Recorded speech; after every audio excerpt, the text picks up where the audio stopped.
City Clerk, could you take the roll, please?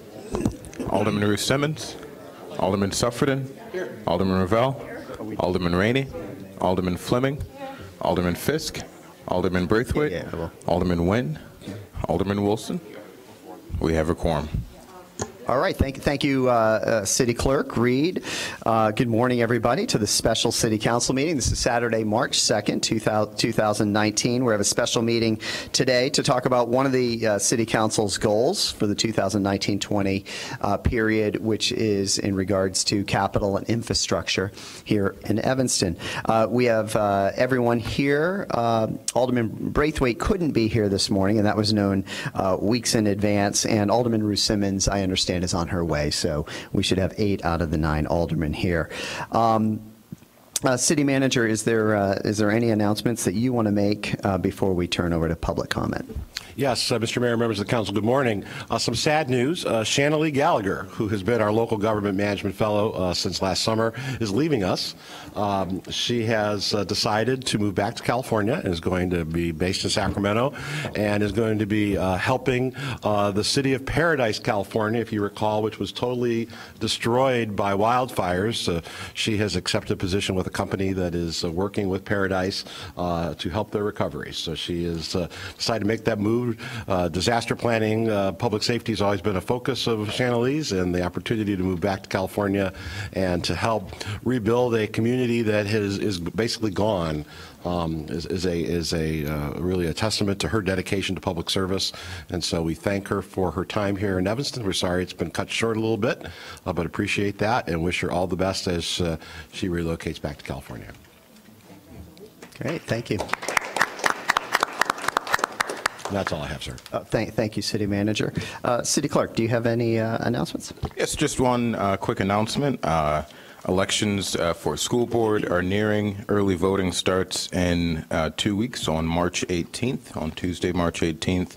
You can vote early vote here at the Civic Center between 9 a.m. and 5 p.m. the first week, as well as Saturdays and Sundays. Thank you. Great, thank you. All right, we're going to turn to public comment now. We have, let's see, I think 4 or 5. What happened to it?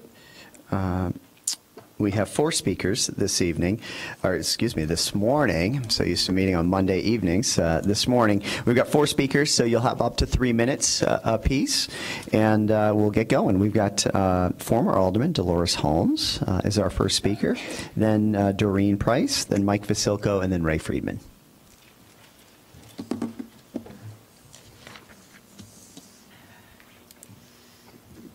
Good morning, Mr. Mayor. Morning.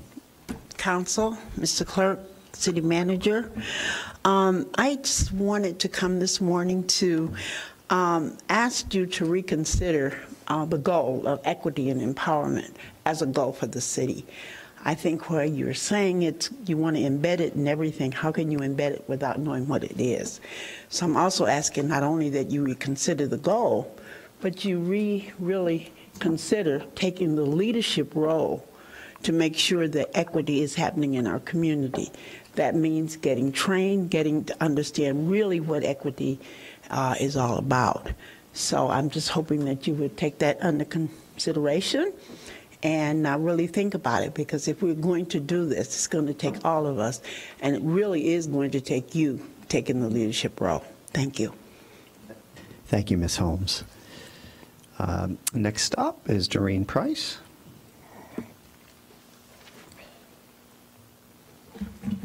Yes, we planned this. I'm taking it a step further with regard to an article I sent many of you, and now it will be in the record, regarding Eleanor Roosevelt and how that relates to Black Lives Matter. And it's a way of looking at equity and these other issues from a more powerful standpoint, and that is human rights.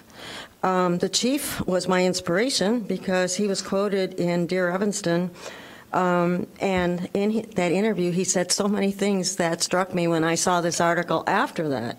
So I was asked if I research these things, and no, they come to me. So what comes to me apparently, hopefully, is a benefit to others. And I'm saying, might accountability be easier, okay, like Dolores said, to celebrate successes, identify and quantify progress based on human rights. So the article, I'm going to try to read it as fast as I can, and then it'll be in the public record as well. Socioeconomic rights enshrined internationally in the Universal Declaration of Human Rights 70 years ago are increasingly animating U.S. campaigns against inequality. The commentary was in this article. Eleanor Roosevelt famously said that human rights must begin in small places close to home. This really relates to Evanston. To speak to people's everyday experiences, speaks to Dolores, in these places. The Universal Declaration of Human Rights, drafted with her leadership, protects not only civil and political rights, which we're accustomed to hearing about, but also socioeconomic rights indispensable for human dignity. Human dignity is key here. It's also a metric in my personal view of these things. These include the rights to work, and there's initiatives within Evanston, and to just and favorable conditions of work, to educate, that means fair pay, to education and to housing, which Evanston's doing well, medical care, social services, which I hope Evanston gets more people, hint, hint, necessary to ensure an adequate standard of living. That is kind of baseline, and that's a really good metric. During her lifetime, Roosevelt would not have been seen as much progress toward the realization of socioeconomic rights for many of her in her own country. She died in 1962. But today, the egalitarian vision is increasingly animating civil society activism and influencing political discourse in the United States on the 70th anniversary of the Universal Declaration of Human Rights. That's worth celebrating. During the drafting of this historic declaration, U.S. officials supported it, including social and economic rights. However, human rights quickly became a casualty of the Cold War's ideological battlefield, in some sense like it is today, too. Soon after the United Nations General Assembly adopted the Declaration in 1948, my year of birth, the anti-communist president of the American Bar Association denounced it as nothing more than a pink paper. And then I just want to go a little bit further and skip over to If you can just do it quickly. Yeah, so we Yeah, get to the punchline and we'll get to the next meeting.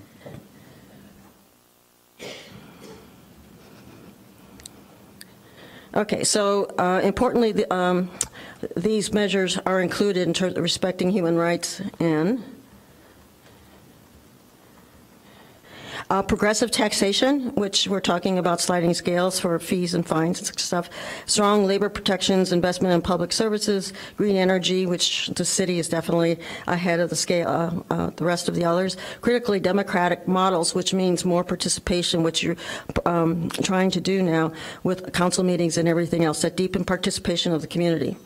And so politicians are starting to listen, and you guys are on the leading edge of this. And what I'm saying is that keep going. Thanks. Thank you, Doreen. Mike Vasilko, and then Ray Friedman will be our last speaker today. Good morning. Mike Vasilko, 2728 Reese.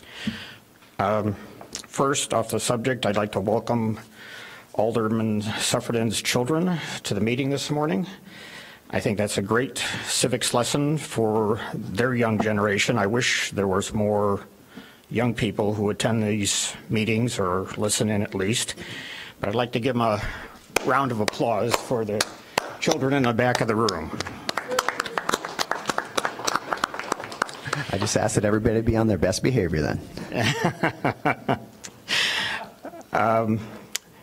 For this discussion, I'd like to ask the city to look at a long-range budget plan to address the $269.5 million projected debt once Robert Crown Center is fully funded using city debt bonds.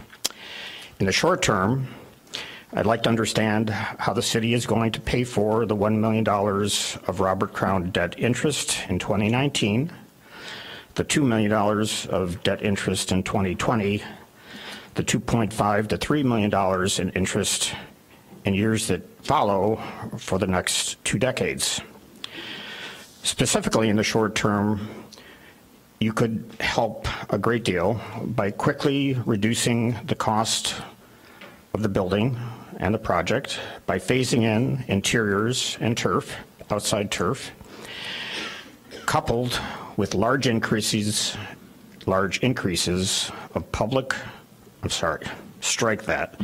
of private payments towards 2019-2020 construction cost.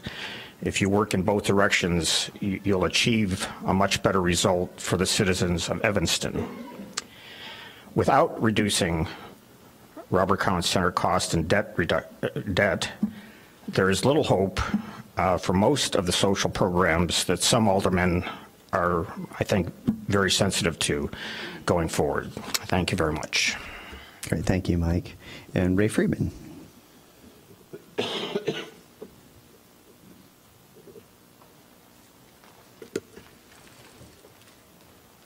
Good morning, once again, City Council, Mayor Haggerty, City Clerk, City Manager. I want to echo everything that Mike had to say. He pretty much covered everything I have to say.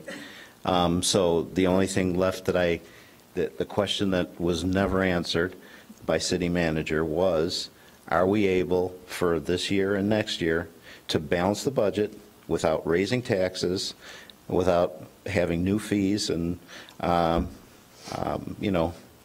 raising whatever taxes and fees, are we able to balance the budget this year and next year? So I think we all need to know that. And as far as goals go, as Alderman Simmons mentioned, they're just not, what's the word? They're not boiled down to anything specific that you can hang your hat on, that you can measure the success or failure of. It's a great plan to make the world a better place to live, make Evanston a better place to live, to save money and, have better relations with the police. But if you don't have some form of measurement to measure your success or failure, then, it's just, let's make the world a better place, which everybody agrees with, but how are you going to do that? Thank you. Great. Thank you, Ray. We need breakfast. And thank you, everybody, for coming out this morning. All right, we're going to turn now to the special orders of business, which is just really one item that we're devoting this meeting to, which is related to infrastructure and the City Council's goal in that regard. And this is SP1, and it is for action. I'm going to turn it over to the City Manager, who is going to take us, and the City staff who will take us through and help facilitate this discussion. Thank you, Mr. Mayor. At the Council's direction, we have scheduled 2 meetings today and then a portion of the meeting on Monday, March 18th, to talk about how we actually implement the goals that the Council has selected for 2019 and 2020. The Council has indicated that the goal dealing with affordable housing is one that a lot of time and attention has been spent on, and so there's a lot of focus already there on the affordable housing goal. That leaves the remaining 3. This morning we would like to talk about actually 2 of those goals. One is the infrastructure goal, the other is the long-range financial planning goal. So we will have some presentations about each of those this morning and then ask for your feedback as to what you think either are specific accomplishments that you would like to set targets to complete, or specific measurable objectives that you think would be useful to use as we look to our success and failure in implementing those goals. So we'll have the presentations regarding the 2 today. Then on the 18th, we'll talk about community development and job creation. After those discussions, we'll have an opportunity to kind of collect the Council's thoughts, and we'll come back to you with with a draft document that then has those implementing objectives and measures. Two additional points. One, to help us with looking at data, we have been involved with the Bloomberg Philanthropies What Works City initiative for the last couple of years. The initiative has only been for communities from 100,000 to 1 million. Last fall, Bloomberg Philanthropies decided to change the program to include communities under 100,000 and over 1 million. We have been notified by Bloomberg Philanthropies that Evanston is one of the few communities in America that has been selected to continue discussions with them that are under 100,000 to help us specifically come up with data measures for our city council goals. Mayor Hagerty and I met with the leadership of What Works Cities this past week, so we have been invited to continue those discussions with a goal of having us be a What Works Cities certified city sometime before the end of next year, and we would be among the first in America under 100,000. So Hillary Beatty from our information technology staff has been the lead staff on that. She'll be here on Monday the 18th to talk a little bit about that and talk a little bit about the tools that we have for measurement of data. The second piece is equity. The council in its discussions decided that we would look at equity as part of all of the various goals. Paulina Martinez, our assistant to the city manager, is here this evening. As I think many of you know, Pat Effiam has been on a medical leave, and so both Kimberly Richardson and Paulina have kind of taken a lead on working with the Equity Empowerment Commission and our equity initiative. So I would just ask Paulina if she wouldn't mind to step forward and just share some thoughts on some measures, some benchmarks that we might want to look at, or the City Council might want to look at, as going through the goals so that equity is included as a goal with each. And Mr. Mayor, I see a light on. I don't know if Alderman Rainey wants to say Thank you. something. I was asleep at the wheel here. I didn't see my lights go on. Alderman Rainey, I'm sorry. I'm sorry, Paulina. Just not before you get up there. Could you tell us? I find the Bloomberg interest in us very interesting, and I'm wondering if you could tell us how it came to be that Bloomberg was interested in us as a city under 100,000. How did they notice us? Well, when the What's Work City initiative, and who's here that knows more than I do on this? I don't think anyone. So when the What Works City initiative started back in 2017, if you were interested, if you were a community of any size that was interested, you were able to take the metrics that they were using for the communities they were working with, and you could send in where you were. So there was a long questionnaire that if you wanted to take the time to fill it out, the staff at Bloomberg would take a look at it and kind of give you a sense of where they thought you were. And so back in 2017, we filled out that questionnaire showing basically how we manage the city, what metrics do we use, what are some of our best practices. And at that point, that caught their attention. And they responded to the initial survey saying, we Bloomberg Philanthropies think you're doing a lot of the right things, but right now our focus is 100,000 to 1 million. And so they have kept in touch with us. So they occasionally will have training sessions, webinars, things like that. So they have kept our staff apprised of that. Jim Hurley, who's here, who's part of the internal working team, I think, Jim, they have made some webinars available, some best practices available. And then they reached out to us at the end of last year and said, look, we want to expand. We'd like you to be one of those communities. We think that through this certification, we, Bloomberg, can say that Evanston is one of the best managed cities in America.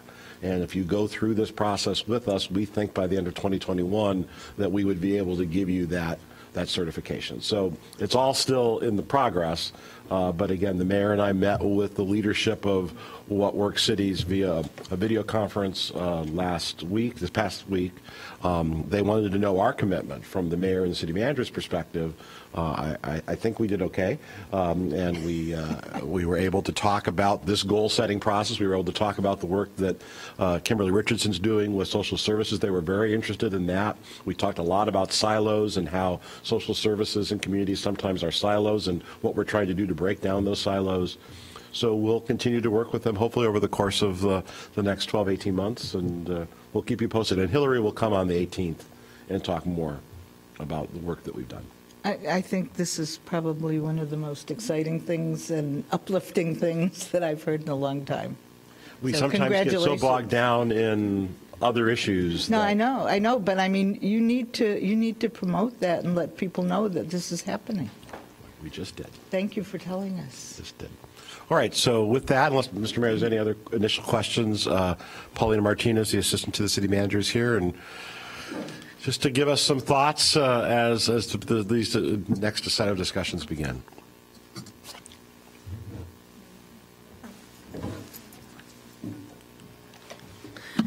Good morning, Mr. Mayor, members of the council. My name is Paulina Martinez, assistant to the city manager, and I'm here today to talk briefly about the incorporation of equity into the city goals that the council has set. So the Equity and Empowerment Commission had the opportunity last week to review the goals and think about how to incorporate an equity component to them. At this time, the Commission recommends that in lieu of indicators, the following core questions are incorporated into the goals as staff and elected officials work on procedures and policies. So number one will be who will benefit from or burdened by the particular decision that we're making in terms of policy or procedures. What are the racial equity impacts of this particular decision? And what are the strategies to mitigate the unintended consequences? As the Commission continues to work on their plan, there will be more indicators to come, as well as training for both staff and council. But as of right now, the three core questions are what the Commission thinks is best to incorporate into the goals. Do you have any questions? Alderman Fleming. Thank you. It's not so much a question, but on this topic. So I do agree with you, Ms. Holmes. I think that, you know, I have talked about racial equity for the last 6 years. And many might not know, before I was on council, I met with the city manager to talk about racial equity. I was part of a little racial equity working group that was going on with the city here when I was a citizen. I worked with the city manager to bring the Government Alliance for Racial Equity into the city. However, we, as a city, started backwards, right? So most cities start with either the council or the mayor saying, let's commit to this, let's invest in this. And, you know, I wasn't on the council at that time, but at the time we started with a position to do racial equity without really, my opinion, a full understanding of what that meant. Actually, the person was here to do equity, not even racial equity. So we've really stumbled along in this area, I think, for lack of understanding. I mean, we did have our equity manager, I can't remember the name, director, did bring in some training for city council. It was not an equity training. I've been to about 10 of them now. What we had was not an equity training, unfortunately, so I think that left us still as a council without full understanding. And again, I mean, we started upside down, and so it was tough for me to say this, but as I focus on city goals and equity being one that I would like to pursue, I didn't feel like we had the understanding and capability and commitment to do it as a full goal. And I am not one who is going to communicate something as a goal to the city if we're not truly working on it. So in my opinion, it was going to be more frustrating for those in the city who understand really what racial equity work should look like, for us to have it as a goal, as we have for the last year, and really fumble with it. So as much as I would like for it to be a primary goal, I didn't think that we really had the full understanding and commitment to make it such. And I know I've only been to some of the commission meetings because I usually have another meeting that night. But as you all started, I think you all had the same stumbling points where some people, it was a little bit of like Black Lives Matter versus All Lives Matter. And so people stumble with it, and I think you guys have gotten to a better point, and now you understand that we're upside down as a city. But as we battle with, $7 million budget deficits and Harley Clark and other things that really take our attention, I think we haven't really been educated in this, in my opinion, well enough to say, hey, let's make it a city goal. I would love for it to be that, but again, I don't want to have a goal that we're not going to accomplish, is my personal opinion. And so my suggestion to make this part of something, because it honestly should be something that's interwoven through everything, these questions I think are good. Again, being that I've seen this done in other cities, these questions are good, but I don't know that as a staff, if we have the understanding and the data to even analyze these questions for each project. I mean, if you come and tell me, well, I'm going to put a new alley in, so, how does that benefit or how does that burden other people? I'm not sure that the staff is going to understand that enough to answer that question. And if they tell me it's burdening, whoever it's burdening, then as a council, we need to have understanding of what to do with that, right? So then we need to know next year, let's do an alley in another ward, or how are we going to not burden a certain population? So there's a lot of layers. I mean, I think these questions are good, and it's a real struggle for me personally, because I have watched and seen other cities really dig down, and it takes a long time for everyone to understand it and everyone to make the commitment and everyone to dig down into it. And these questions just kind of scratch at it, although I am glad that you came up with something. I guess my suggestion would be we use these almost in place of the STAR rating, and I think I've been clear about how I feel about our STAR system. But when it comes up for a memo, that this is really fleshed out. It's not just a sentence that we glance over as we're making a decision, that there's really some thought put into how this works. I'm interested to see what kind of training the commission brings forward. I would love to work with the commission whenever I can get there to suggest some trainings. There are some great things happening in the south suburbs, and Oak Park starting to do some really good things, but I think it's really going to take us as a council making a commitment and a clear understanding of what we're trying to accomplish, and then moving forward in that way versus asking the commission to do work, because you're not making the decisions ultimately. And I appreciate the work you all are doing, but we're making the decisions. So maybe if we can start with a training, and I hate to say that because we have 1,000 meetings and I know it's a lot. We've gotten back to almost every Monday. But if we can start with a more focused and productive training or conversation or presentation, then as we get our understanding, we can decide as a council if this is something we want to, or how we want to incorporate and commit to this. So anyway, I want to give you that background. I definitely agree, but it was my opinion to just not have it as a core goal if we really weren't going to be focusing on it in the way that I think that you have to focus on it if you're really going to see the results that you want to have. Okay, thank you.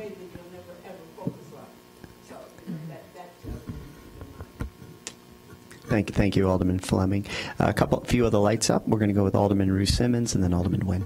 Thank you. I'm disappointed that I missed Alderman Holmes' comments, but to all the reasons that Alderman Fleming has stated, I would like to include it back as a goal. I think that if we do not state it as a priority, then we certainly won't be working closer towards achieving that goal. So I've been in contact with the Equity Commission, pushing in different ways that I think we have opportunity to grow, and haven't had much equity training, but my lived experience as a black woman in the 5th Ward with black children that were bused and experiencing all of the inequities that come along systemically, just as a black woman, I feel pretty informed in where the opportunities are.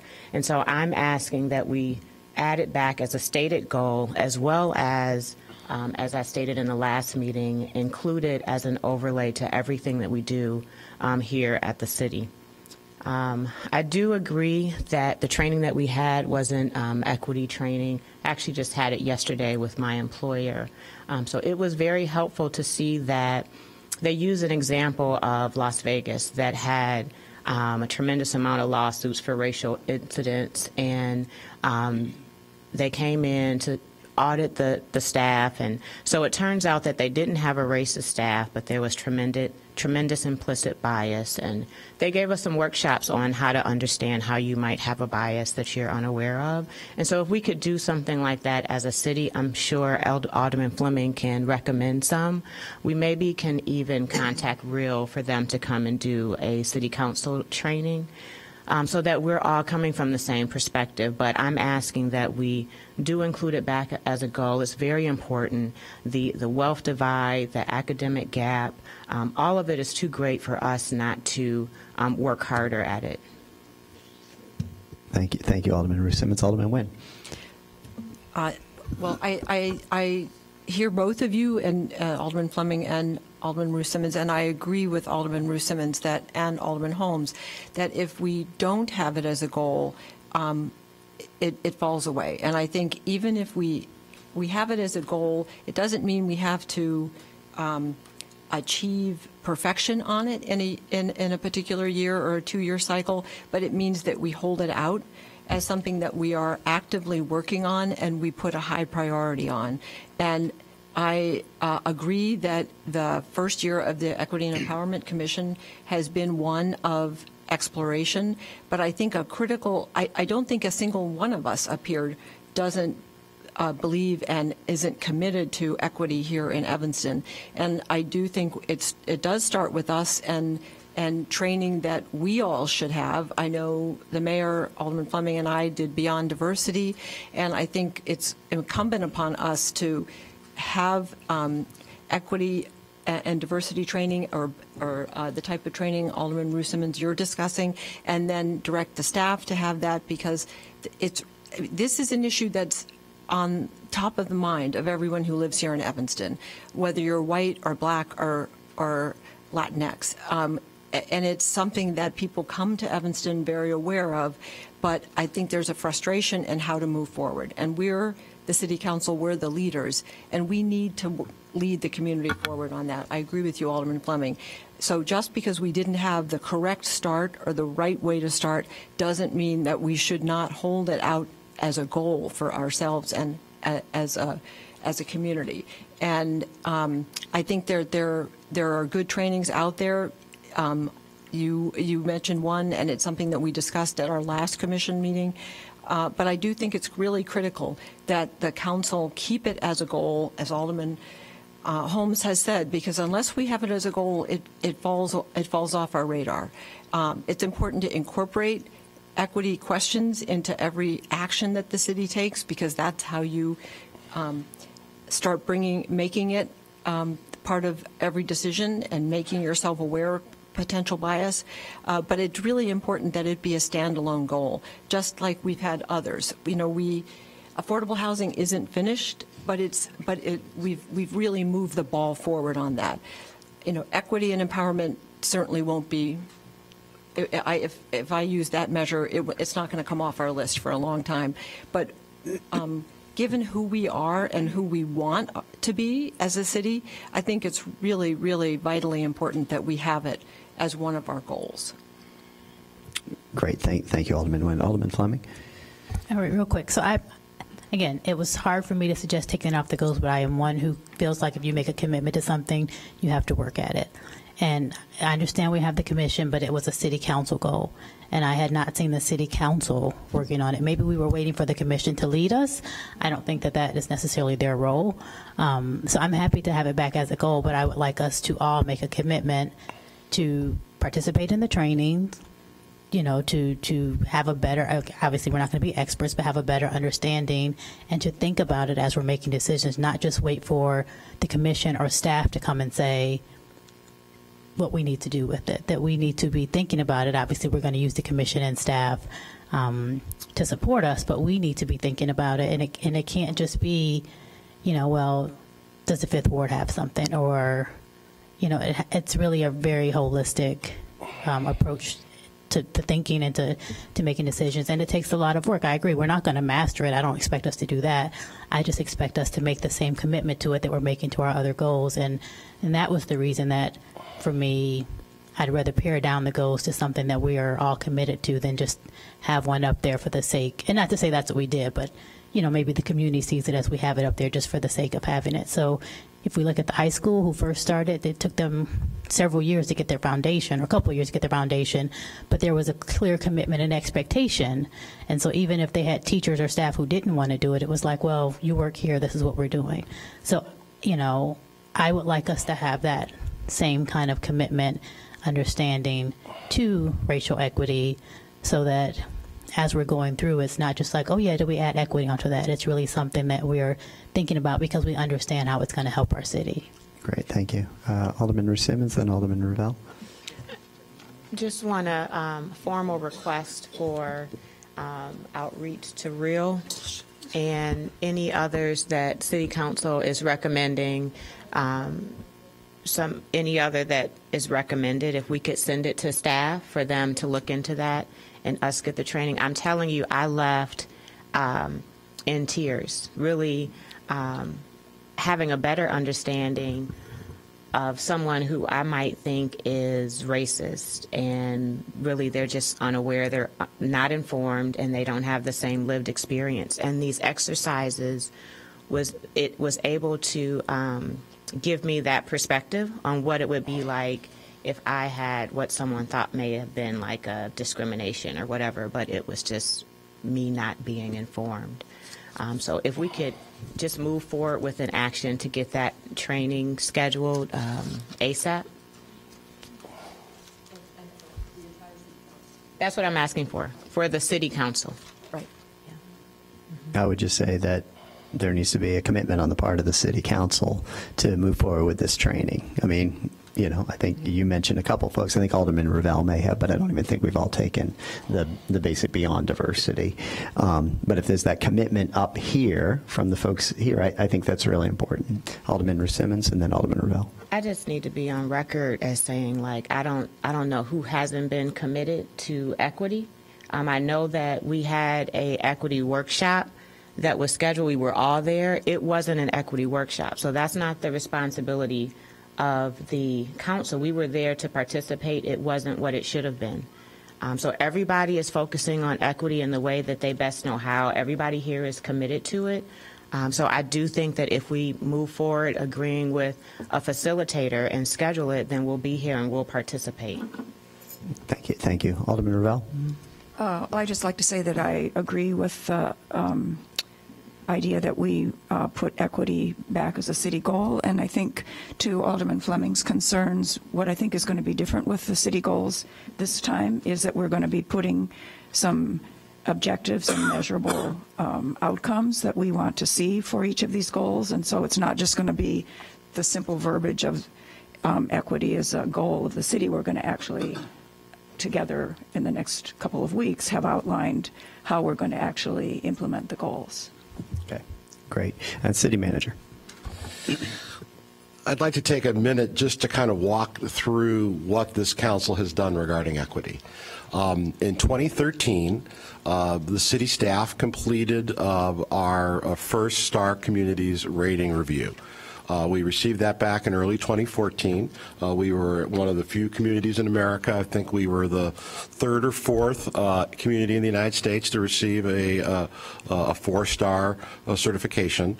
We were excited about that. It was celebrated in this community and really around America, showing how committed we were to livability. We went back through the numbers, and the one category we got the lowest numbers in was equity and empowerment. We came back to the City Council in 2014, late in 2014, and said, we need to make a change. And so in consultations with the City Council, we appointed a city staff committee, which was led by Marty Lyons at the time, which spent the balance of 14 and 2015 looking at opportunities, going through a series of trainings provided by organizations around the country. In the summer of 2015, we had a full-day manager-supervisor training on equity just to try to better understand what our next steps would be. So I believe Alderman Fleming was involved as a resident as part of some of those discussions that we had, again, identified through our 2013-2014 Star Community rating process. It was the recommendation of the staff committee to me in mid-2016, as we finished that process, that we did not have the resources to do the things we needed to do. We did not have the resources to provide regular training. And so in the 2017 budget, so in the fall of 2016, and I'm looking back at the budget, nearly nothing was added to that budget. Fortunately, we weren't doing a whole lot of cutting at that point. But the idea of equity was one of the few things that the City council added to the budget for fiscal year 2017, and that was with the hiring of our now Chief Equity Officer, Pat Effiam. Pat, in her 2 years here, has had training for countless numbers of staff members. She has helped get the Equity and Empowerment Commission up and running. She's been recognized as a leader, as Alderman Fleming mentioned. The Village of Oak Park is very interested. They have looked to Dr. Effiam to provide the blueprint, because the folks in Oak Park said if it's worked well in Evanston, we want to do the same thing. Unfortunately, she was going to be, I think today, leading a community-wide discussion on equity, and unfortunately, again, she's been off on medical leave. So I'm very proud of the work that we do. Is it ever perfect? Absolutely not. Is it ever done? Absolutely not. But I think it's important to recognize this is not something that the City Council decided 6 months ago was a priority. This was something the City Council decided in 2014 was something that was important, and that you decided in 2016 to invest resources in. So again, it's a work in progress, will always be a work in progress, but I don't want there to be left a characterization that this is somehow something that we stumbled onto, something that was just pulled out of thin air. This is something that came through the STAR Community Program. We recognized that we needed to make changes. We've made those changes, and we'll continue to work. And Mr. Mayor, I think if the council wishes to amend the goals for 1920 and add a goal, then I think a motion is appropriate. I'm taking a motion right now, if someone would like to offer one. Alderman Ruth Simmons. I move the addition of equity and empowerment to the 2019 city goals. Second. Okay. All in favor? Aye. Any opposed? All right. Okay, that has now been added, equity and empowerment, back as one of our goals, giving us 5 city goals.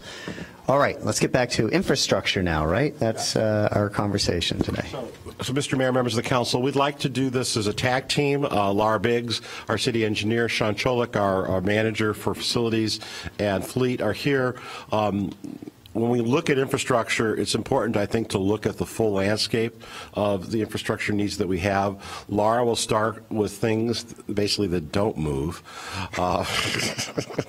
and Sean will deal with more of the things that do move. But also, Sean has and his staff have a piece in the maintenance of our facilities and the programmatic planning to make sure that our facilities are maintained. So, Laura will kick us off. We're going to give you sort of a broad overview of where we think we are. We're going to give you a broad overview of where we see some of our challenges.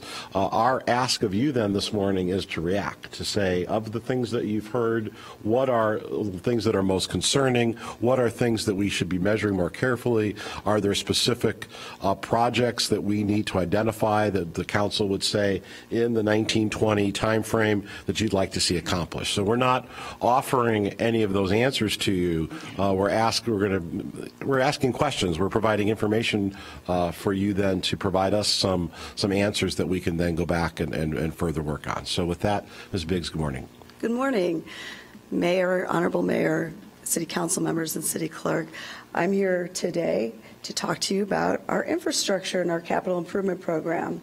So I'm actually going to go in a little bit a different order than how the CIP is presented, because I'm going to start with things that I consider are most under control, that we have really good plans for, and move to where we have greater concerns as staff that things are not being addressed. So I will start with our water treatment plant. And for each of these things, I'd like to talk to you just a little bit. I've listed some documents, the types of studies and planning that we have done. In some cases, these are available on the website. In other cases, we do not make them available on the website for security reasons. But at the water treatment plant, we actually do quite a lot of planning. Our treatment plant is the 3rd largest treatment plant in the state. There are 2 in Chicago that are larger at 108 million gallons per day. We are the 2nd largest utility, only behind Chicago, in terms of how many people we supply. And there's a great responsibility to that, and the treatment plant's quite aged. So we do quite a lot to determine the best ways to proceed forward. It's not always obvious. What guides how we pick our capital improvement program for the water treatment plant? Well, we are first and foremost bound by the regulatory requirements that govern water treatment. And while many people have heard of the Safe Drinking Water Act, fewer people have heard of the 10-state standards, which is a set of design guidelines that are adopted by 10 states, including the state of Illinois, that govern a lot about how any particular improvement is designed. So we have choices in what we choose to improve, but a lot of times how we choose to improve it is very specifically laid out. We also have our wholesale contracts, and those contracts also have a lot of requirements in them that govern a lot of the studies that you see brought before you, things like asset valuations. We really focus on reliability because we're concerned about meeting the contract obligations that we have, and we have to maintain certain capacity requirements. And then we use the industry standards that mostly are set up by the American Water Works Association.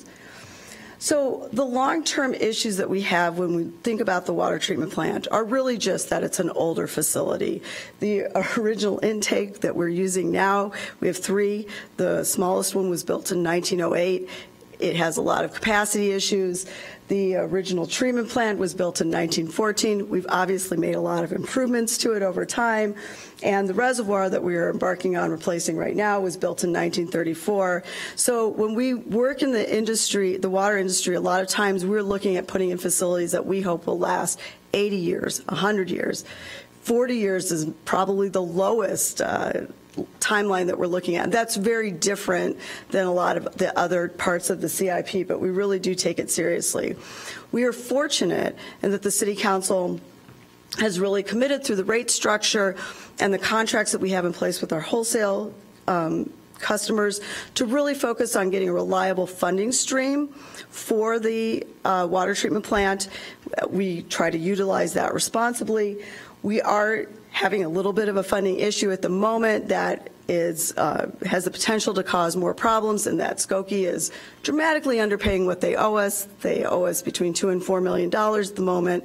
So by comparison, the water fund has a capital reserve set aside by finance of about $3.5 million that we always have to maintain. So you can imagine as this continues to grow, as the court cases are unresolved, that will continue to be a problem and may impact our ability to proceed forward with some of our projects. So that's sort of the water treatment plant. Next, I would like to move on to sort of the street, water main, transportation. Not that we don't have a lot of needs in this area, but again, this is an area in which we invest heavily. We get a lot of grant funding, which really assists us in doing that. And here are some of the reference documents that we really look at fairly frequently. And that's where you can find them. So in terms of how we set our CIP, you'll see this is a recurring theme. We have sort of not really frozen, but done a soft freeze on how much we spend in each section of the CIP, for lack of a better way of determining what's most important, because every portion of the CIP is important to a portion of the community. And so we've sort of said, we're going to spend this much on streets and transportation, we're going to spend this much on parks, and every year we sort of look to keep that pretty even. And then we have some rules of thumb, like water main, we always want to do 1% of our system a year. Water main has a 100-year life. That we feel is a really good replacement schedule. And in addition, it is allowing us to keep up right now with our maintenance issues, so it's worked very well. We do the same thing for sewer. Most of that's done through the cured-in-place pipelining process. Then we also look at things where we're getting resident feedback. Some of that comes through the alderman, some of that comes through the 311 system. Some of it just comes from people sending us emails directly. But we look at accident data, our known maintenance issues, and we also do like bridge inspections and other types of things where we're really just trying to always keep a handle on the safety issues. But we do have the things that we're dealing with, and first and foremost, again, we go back to the age of the infrastructure, which becomes pretty critical with water main and sewer, but also when we look at any of our infrastructure, everything has a fairly well-targeted known life that we're trying to work towards. In the case of streets, you know, you look at like a 15 to 20 year lifetime is the max you're ever going to get, really, between resurfacing. Maybe 10 years is even in a bet, depending on if it's an arterial street, is a better guideline. And then we are also looking at the larger safety issues. And here is where I think we struggle with some of the things because they're harder to know how to address. The bicycle and pedestrian traffic management versus motorized vehicles is a big controversy in the community, and yet bicycles and pedestrians aren't going anywhere. In fact, they seem to be growing. And while we've done some of the low-hanging fruit, there is a sort of continual pressure from certain segments of the community to figure out how to expand the bike network, how to figure out how to make more improvements in our sidewalk, just generally working on those things. And some of that overlaps with the ADA and age-friendly stuff. Of course, we always work to follow Americans with Disabilities Act. That is a legal requirement and also one that we feel is very closely allied with the spirit of the City Council in Evanston and our residents. So we want to be accommodating to people who have limited mobility. I will tell you that we have a couple of problems that are just hanging out there, such as the sidewalks at Ridge and Greenwood. There's some along Ridge Avenue, there's some places where there's steps on the sidewalks, and we're working right now on a design solution. Anything that was easy to fix was probably already fixed. That's just how it is. And as we move in towards the last few things, you're dealing with a lot of harder solutions to come up with the choices. And then we have an endemic speeding problem in Evanston. I do not know any community that probably doesn't have an endemic speeding problem, but a lot of the complaints we hear are a lot about speeding. People not coming to complete stops and buzzing through stop signs, people going too fast on primarily residential roads, people going too fast on Ridge Avenue. Everywhere we have this constant litany of people going too fast, and it's so personal to people because if it's a road they use, if it's a pedestrian crossing, there's children are using to get to school, if it's outside their house, they see it and they cannot understand always why the city can't magically cure the speeding problem. But we do work on a location-by-location basis to try to address those issues as they're arising. One thing that's kind of odd that has just come up is we get a lot of funding through for the big projects like Sheridan Road and Emerson Ridge Green Bay through funding grants that are basically federal programs administered by the state of Illinois or various agencies within the state. They are changing the requirements of how all of the federal funding is done. So originally and historically, we have been able to apply with a concept of what we want done, and the grant gets awarded, and then we pay for the phase 1 planning, and we pay for the phase 2 design and construction.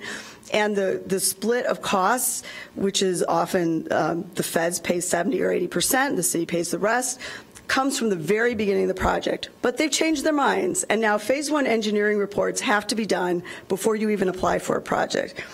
And a phase 1 report, a project we design in-house, we do a very minimal planning process on.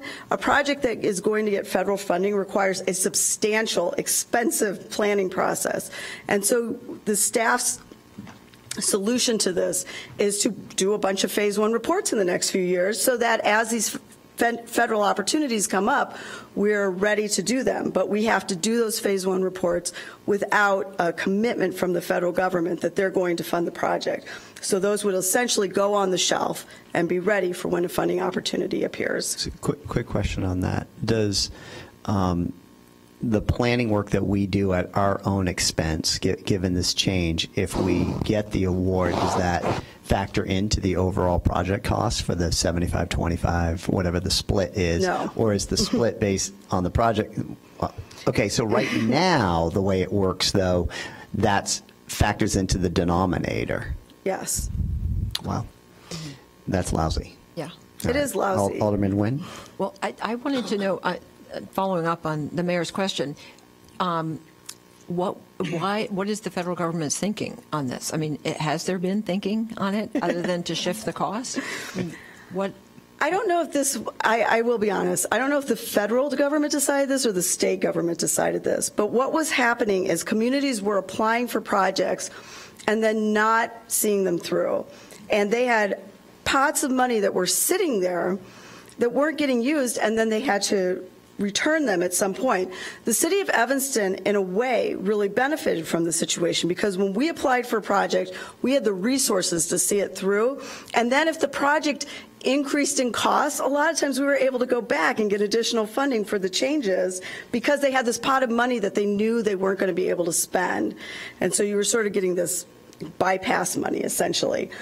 And so it was great for us, but the state was losing money in the process. And so they put their heads together with all of these different agencies that award federal grants that the state helps administer, and they came up with this requirement. They also redid how all of these are going to work, and so they sort of timed them out, and different types of projects are going to be looked at for sort of each year. So what Surface Transportation Program is looking to award for this year might be very specific, and next year's will be very specific. What it did mean is there's a call for grants out right now, and I'm sorry, I forget which program. I think it's CMAQ grants, and you had to have a completed phase one, and we simply don't have one. So the change is actually being made by the state. I think it is being made by the state. So is the federal, I should know this, but I don't. So are the federal grants that we apply for, I know they flow through the state, but does the state have some say over them when they come through there, or is the state the repository of the funds for a period of time? Why is the state even involved in this? I believe they work very similarly to block grants that the state administers. So that in most cases, the state gets a pot of money for Surface Transportation Program. The state sort of divvies it up. A lot of times the state decides, oh, we're just going to set aside X number of dollars for IDOT and X number of dollars for the community. They sort of divvy it up between the areas of the state, and then different programs get administered either via the North Shore Council of Mayors or the CMAP organization, and they sort of all get assigned a pot of money that they can use for local decisions on how to administer the programs. But the bottom line on this is that our infrastructure costs just went up. They did. Because we now have to pay for a fairly complete phase one. Yes, which is, depending on the project, I think you can assume that you will be spending around $200,000 or $300,000 on just to have that done. Okay. I'd like to see us confirm that that's absolutely the case, and then, understand who's, enforcing that change, if it's the state or if it's the feds, and, lobby, our elected officials at the state level, if it's the state level or the federal level, that you are taking something, away from local governments, and you literally have created some unfunded mandate where now we have to do something, whereas before, this was absolutely part of the construction project to do this preliminary design work. I think we need to research this, and Northwest Municipal Conference, Wally, or other organizations. Alderman Suffredin can certainly help because he's in touch with a lot. And I think, Mayor, I think that because we've always followed through. I think there should be some exemption process at least. If there is a community that can't complete a project, I understand their concern about it, but that's not Evanston. And so we're being penalized for the fact that other communities haven't been able to follow through. And but I also agree for these other communities, it's an extra burden. They will probably fall further behind in their infrastructure repair. But I agree with the mayor. I think we should contact whoever is a decision maker here and start lobbying them and explain what's just occurred. Yeah, let's get the facts first, city manager. If you and staff can work on that and get everything formed, a memo, that would be useful, and then we can make a plan going forward. That'd be great. Alderman Wilson, then Alderman Rainey. Actually, you and Alderman Nguyen just covered what I was going to talk about. So all right, great minds think alike. Alderman Rainey. Well, the state does nothing better than unfunded liabilities. That's the top thing. I'm just wondering. Well, all these items are so important. Are we going to be able to have some time to ask about housekeeping questions having to do with the water department, et cetera? Sure. I have a couple of issues that are. Presentation? Pardon me? Let's get through the end of the presentation. Okay. And then yeah. we'll open up to that. Yep. Okay. Okay, on to parks. So again, we have a number of reference documents that we utilize. Again, we tried to make some of them available on the website in an easy-to-find location so that you can look at them. So what we look at with our parks is, again, we sort of look at the established funding level, and now that Fountain Square is sort of out of the way, that was really boosting our funding level because it was a TIF project. But typically, we're spending about $1.4, $1.5 million a year in what we budget for parks projects. And again, very similar, we're looking at resident feedback as far as what we're terming the park scorecard, the playground inspection things. But basically, it really comes down to when our maintenance staff comes to us and says, this is the park that is the worst one, that's taking the most time, that we feel is not safe anymore. That's how projects are getting funded. It's a very reactive process. It's not really forward-thinking. And it allows us, essentially, we're fixing a lot of little problems that are sprinkled around each year and trying to do one park rehabilitation a year. So that essentially boils down the problem. It's very reactive. We don't have a long-term plan. Essentially, we have 75 public parks that we're responsible. Some of them are just tiny little pocket parks. Some are much bigger, like Lovelace and James Park. But 75 of them, we really are refreshing one park a year. And so that is, the life of a park is really about 25 to 30 years before it needs a holistic refreshing. And so we are really not on that schedule. We're on more one in a 75-year schedule. We should be doing more like 3 parks a year. One problem that we have with how we do it is because we don't have that long-term planning component is if there's a new thing that's really popular, let's pick pickleball. If all of a sudden pickleball is really a thing, well, it's not like we're have the ability to say, you know, let's come up with a plan of how we're going to roll out pickleball. It seems like it's here to stay. A lot of residents want it. How will we get this implemented at our parks? Because we're just running from park problem to park problem to try to deal with things. And so you could say that about several things that people sort of continuously are complaining to the Parks and Rec group about. Where's the new dog park? Where's the new pickleball courts? Some people want a skate park. We don't even really talk about those issues at a staffing level other than to say, yeah, we really probably should do something, because it's very hard to come up with long-term plans, and then you'd have to find a place. Most people think of their neighborhood park as an extension of their backyard. So when we go into a park, we essentially replace exactly the facilities that are there, usually in approximately the same place, so as to minimize the controversy and get the park through. So we don't go in, like we're doing Garden Park this year in construction. We're finishing the design right now. We went to Garden Park with the idea that they have picnic tables and a playground, and we were going to put back picnic tables and a playground, and you know, there's a little path. We're going to put back a path. We've changed the location slightly of some of these things, but essentially we're doing exactly the same thing that Garden Park already was, but now it will be fixed up, and we don't have to be back there for another 20, 25 years.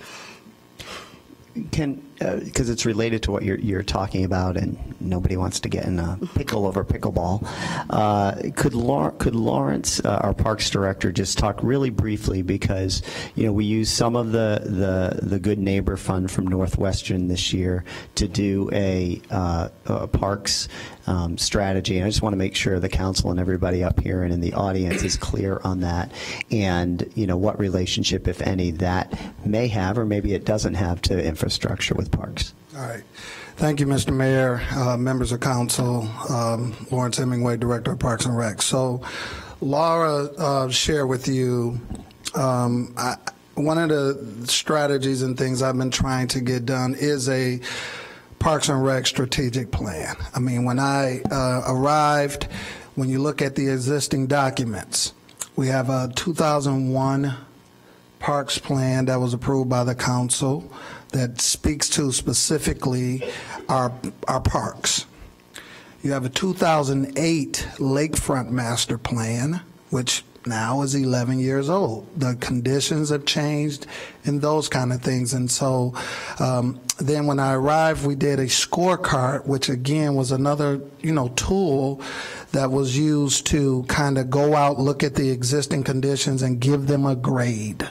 And so, but we have no real strategy. And so through this year, Mayor Hagerty has allocated some funding for us as a department to move forward with a strategic plan that hopefully will look at all these existing documents, kind of combine them, but also where we struggle is what Laura was alluding to that we discussed prior to today, is that strategically, we're trying to respond to the community demands and what they want and what they see in terms of programming and activities.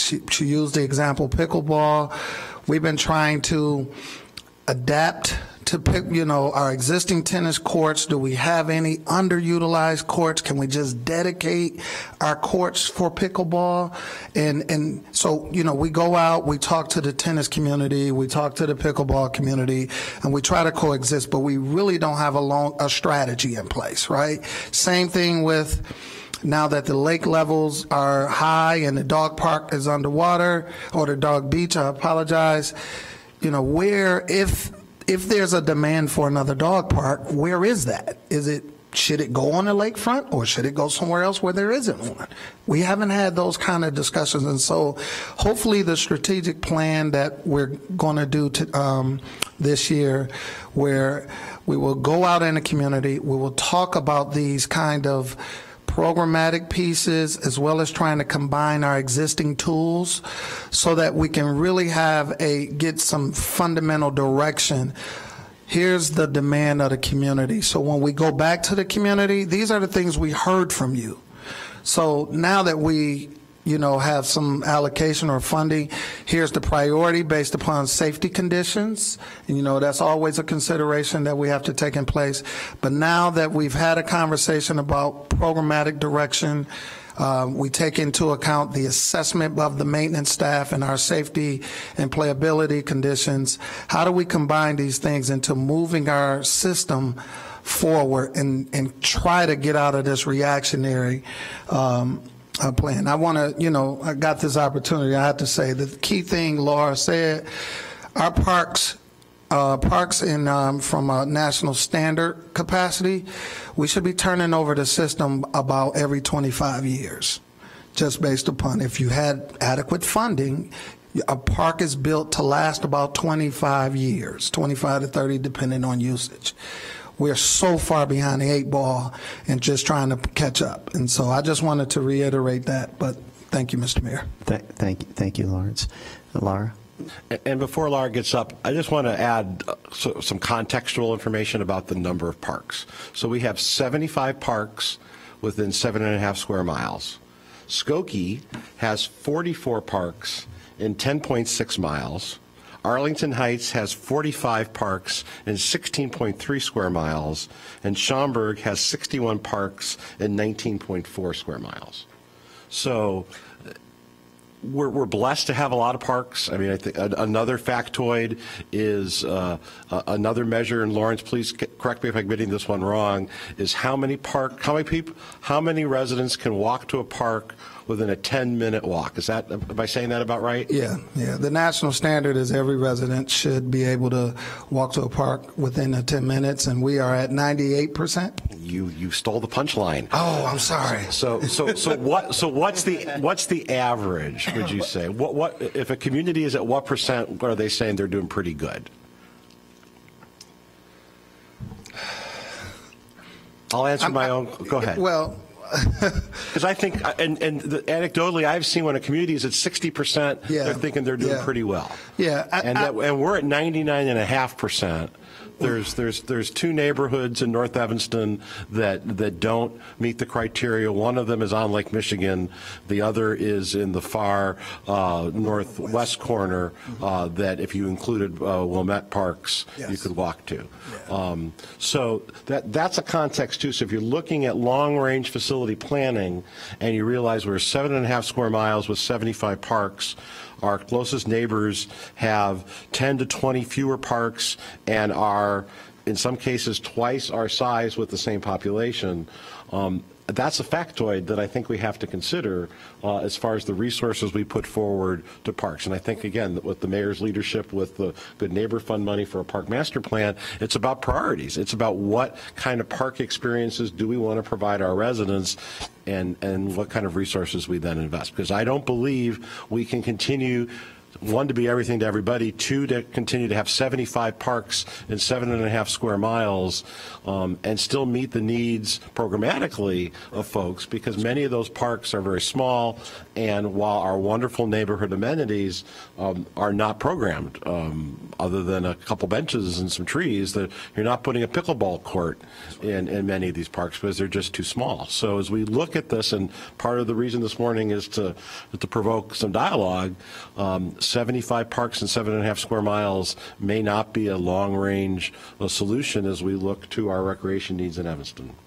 Thank you, City Manager. Alderman Rainey. Do the 75 parks include the Ridgeville Park District? It does not. No. So you have a whole lot of parks in the Ridgeville Park District in South Evanston.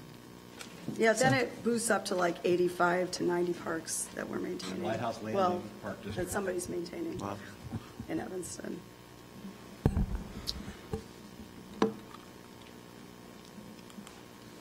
Okay, on to facilities. So again, here's a number of reports that we have available for reference that we look at. We've continued to do additional studies on things like roofs just so that we can get a plan on how to get a handle on it. And how we set how much we spend on facilities has a lot to do with, we spent $6.1 million last year, so we're going to spend $6.1 million this year on facilities. And now, where we get to how we prioritize facilities, we really look at life safety issues and try to go after those first. And in the last 3 years, the City Council has really supported a lot of really boring projects like an arc flash study that are huge life safety issues for the population, either the population using them or our staff. And I really do want to say how much I appreciate the council's commitment to fixing some of these really not interesting but very critical problems that we have faced at our facilities.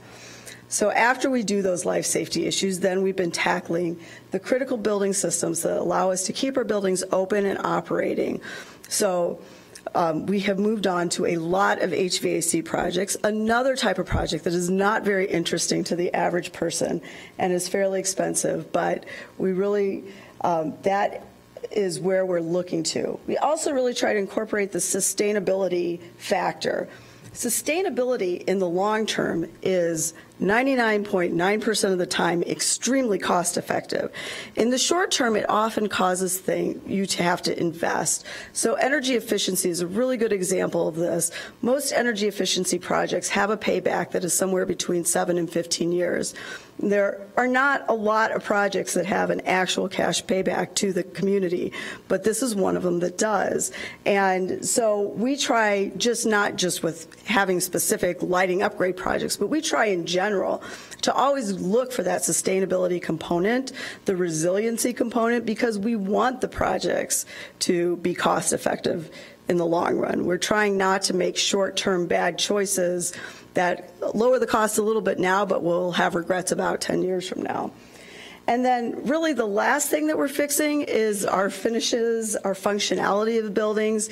A lot of those projects get done when the Levy Family Foundation decides to donate some money to replace carpeting, or the Noise Tenant Group votes to spend some money on fixing a hallway, the painting in the hallway, and the majority of it really gets done with our facilities group going in and sort of just doing some projects room by room. The capital group really doesn't handle these unless money is donated from some other organization, because that's just not the most critical thing for us to be dealing with. Can you speak to the ecology center and the monies that? Yes. The EEA is a really great partner, and there's a lot of flooring issues. There's a bamboo floor that was installed like 15, 20 years ago. It's just not it's in bad condition, and it wasn't really kept up in accordance with what should have been for whatever reason. And so EEA has raised money, and they have been an active partner with somebody in our CIP group and one of our architects, and have come to the conclusion that they're willing to put in $20,000. We're actually replacing it with what's considered a vinyl tile, but because it's made out of recycled materials and has an extremely long life compared to bamboo with very low maintenance costs, is actually, by the EEA standards, is considered to be our most sustainable choice. And so that's something that we're looking to do this summer. It's around $19,000, so it's not something that council necessarily approves. But this kind of thing happens at a lot of our community centers. We get 1 or 2 projects done a year that are really done through partnerships of our community organizations that really take the time to raise money and identify the things that make a facility pleasant for people to be in. And just on the interior stuff, I just want to make sure we're all clear up here. The interior improvements that are being done at Fleetwood Jourdain, that is being managed by your department. That's not Evanston managed. Facilities, right? Yes, and that's a situation where the Good Neighbor Fund provided by Northwestern University has been used to make what I think will be dramatic improvements in the quality of that facility. And again, we've spent somewhere in the nature of $2.5 to $3 million in a few years fixing things at Fleetwood Jourdain, but we didn't paint the walls, and we didn't, look at the window treatments and things that actually have a huge impact on people's perceived enjoyment of being there. Absolutely. Okay, thank you. We've got Alderman Fisk and then Alderman Simmons. Thank you, Mr. Mayor. Laura, I wanted to talk just for a minute about the conversations that we've been having about Noyes School. And I've been working and talking with staff about a program for Noyes School. Some of you may know that it's a building designed by Daniel Burnham, and in the early stages of Prairie architecture, and it's a wonderful building. But a couple of years ago, the Plan for Chicago celebrated its centennial, and we looked at that a little bit. They featured Noyes School on their website, and I sent the photograph of Noyes School with all the kids sitting out in front with the teachers, and so we've started talking about how we can take this facility and engage the larger community in it. And when I'm talking about the larger community, I'm talking about the entire historic preservation community, including in Chicago. So if you look at the website for the Burnham Plan, you'll see all of the corporate sponsors for it. And I think when we have buildings like this, they don't necessarily need to be historic, but there are groups of folks and funders out there that I don't think we've tapped, and I'm real excited about this particular building is in my ward, so I've taken ownership of it. But bringing that idea forward to the tenants, and they were very excited about it.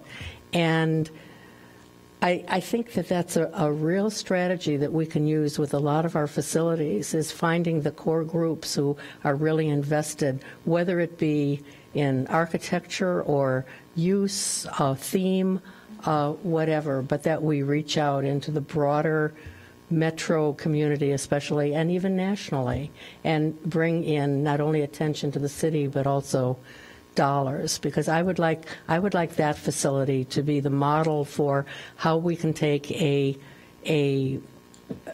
building that's been retrofitted for a community use and make it really relevant to everyone. And we're going to be meeting this week, I think, to look at that a little bit more. But it's something we haven't done with our staff, and And our historic preservation staff probably should be invested in that too. But I think we can do that with a lot of our buildings. I think that's a strategy that will be really helpful to us going forward. I mean, tied in with all of this is revenue. And, you know, we want to take care of our buildings, but if there's not the revenue to do it, but we can find it, so we have to be a little bit more creative. Great. Thank you, Alderman Fisk. Alderman Simmons. About the partnership. So you mentioned the, what was it at Ecology, EAC? Oh, the Evanston Environment Association, EEA. So, for example, when one of our partners sponsors or donates funds for improvements, does it come along with any rights, like program authority or any sort of leadership at the building, or is it just solely a donation for improvements? Just thinking about how we can do outreach and solicit partners for other facilities. So the types of things I've talked about right now, largely the gift is just obligation free. They are users of the building, or they're made up, their members are users of the building, and they just recognize there's a problem and they're willing to just give us the money. But our staff works closely with many of these organizations and therefore is sort of accommodating them all the time in some ways in order to make better programming. But yeah, most of the ones I've mentioned didn't come with any real obligation for the city to do anything. The city, in all cases, the city provides pretty much the labor for the engineering or design. In some cases, there's some follow-on work that ends up needing to be done by facilities management staff, and maybe we can do 90% of the project, but not 100% of the project. And facilities management staff will often volunteer then, like, hey, we could make this better if we just did a portion of it ourselves, and we want to see the project done, so we're willing to do that. So there's a cooperation that happens not just with me standing here saying we'll take your money, bid a project, but at all levels of the organization. But usually we don't have to commit to a long-term program. And then in previous partnerships like this, is it a improvement that's been identified by us already, or is it an improvement that helps them get their specific program or special interest get better use of the facility? Alderman Simmons, in the case of the EEA and the other organization I'll highlight is the Levy Foundation. We as staff, we have each year we create a request list of items to those specific entities in those two cases, right? We put a list together of things we would like to see improved or that we were asking for financial support for. We submit to the EEA, we submit it to the Levy Foundation Board, and those two entities discuss and support the items that we are trying to get done to help support or move our programs forward. They, in no cases at all are they asking for anything back in return. These two entities support the building. They are users of the facility, but their mission and their creation is to help support those particular facilities. So no programmatic request or anything demands on us as a staff. Thank you. Great. Alderman Fleming and then Alderman Fisk. So I guess the bottom line for me is that we have a lot of repairs and we don't have a lot of money. So my question is, so we talked about the city manager gave a list of all the cities and all the parks and how they have fewer parks than we have. And Alderman Rainey mentioned the Ridgefield Park District, which my ward is a part of. So I guess another question I want to throw out there is, of those communities that have fewer parks, do they also have park districts? Because I know people always ask me about Skokie and how they have all the stuff that they have in Skokie. And I've come to learn more about park districts, being that I'm now paying Ridgefield Park District. So I guess my bigger question is, one, have we ever thought about a park district? And we don't have time for the conversation this morning, but as a way, because right now we have all these parks that people love. People talk about having free beach access and all these other things. But when we come to budget, it's like, well, are we going to repair this park or are we going to fix this street? And every time the street is going to win because more people use the street, or whatever the case is.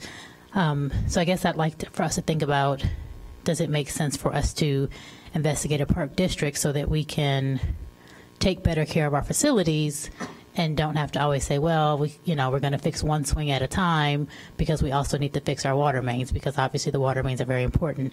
And then my other question is, Laura, at some point last year, I asked for a document of our top 10 facilities that need repair, and I know water treatment plant is up there with a very high price tag.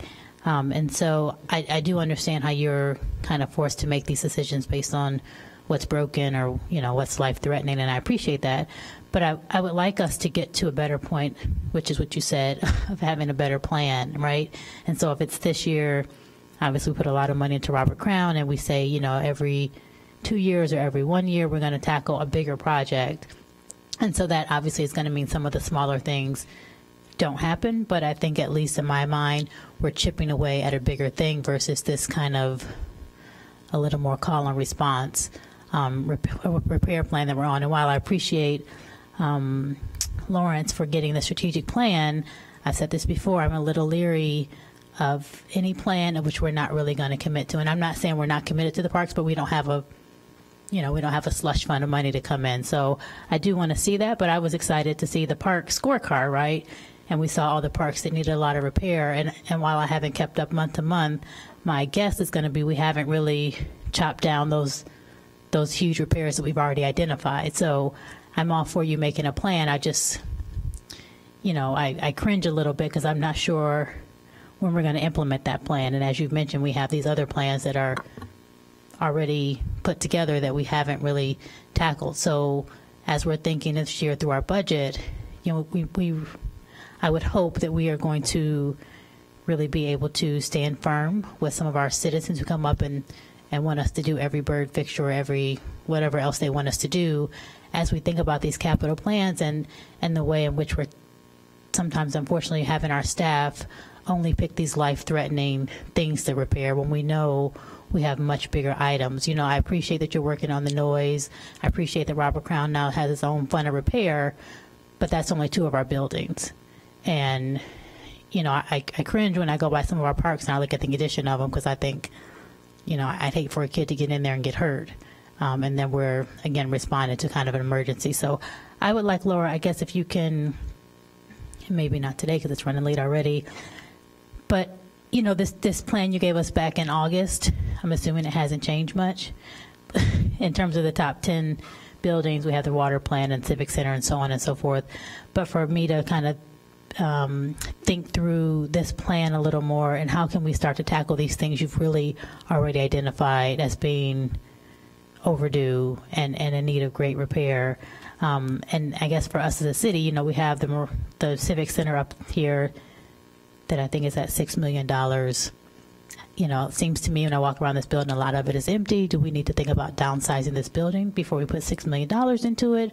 I guess I would like us to have these kind of a little bit longer term plans, which I think is what you're saying, and then to try to identify if we're not going to raise taxes, what we're not going to do in order to get some of these things done, because our facilities are very important, and I'm really concerned about some of them getting back to the point of where Robert Crown is, where it was really past repair, and then we're spending a ton of money at one time versus either bigger repairs or focusing on one building at a time that we're going to put a lot of work into. Great. Thank you, Alderman Fleming. Alderman Fisk? Just really briefly, thank you, Alderman Fleming. I think we definitely do need a comprehensive look at all of our facilities. I would very much like, and this building is a good example of that. I mean, I think there was some thought, this was long before I was on the council, of selling this building, developing the land, and building another civic center somewhere else. The public's response to that was, this is a beautiful building, we should keep it, and they obviously prevailed. And so we've got to weigh all of that. We've got a very engaged public in the city of Evanston, and we hear from them on every single issue. I would like to know for our facilities, though, I would like staff to think creatively and think about who those facilities, where there might be funding for them outside of us, where there might be sponsorship for them outside of us, and that'll take a little bit of time and kick it around a little bit, but I think that would be helpful. I don't think we think much beyond, bless his heart, Joe Levy, and But I think there is sponsorship out there that we just haven't looked at. So I'd like that from staff, please, Wally. The other thing I'd like to know is exactly what the acreage is of the parks in Evanston as compared to the other parks. And then finally, I will say, Alderman Fleming, I asked staff about a separate park district a couple of years ago. Evanston used to have a separate park district and then decided not to. And that's the point where we're at now. My understanding, and maybe you can confirm this, Wally, if I've remembered correctly, that it would be more expensive to do that. And those of us, I live in the Lighthouse Park District. You live in a park district, so I mean, it would be doubling up and obviously be a separate line item on the tax bill. But I'd like an update for that too, Wally. Well, and Alderman Fisk, members of the council, it's a pretty straightforward proposition.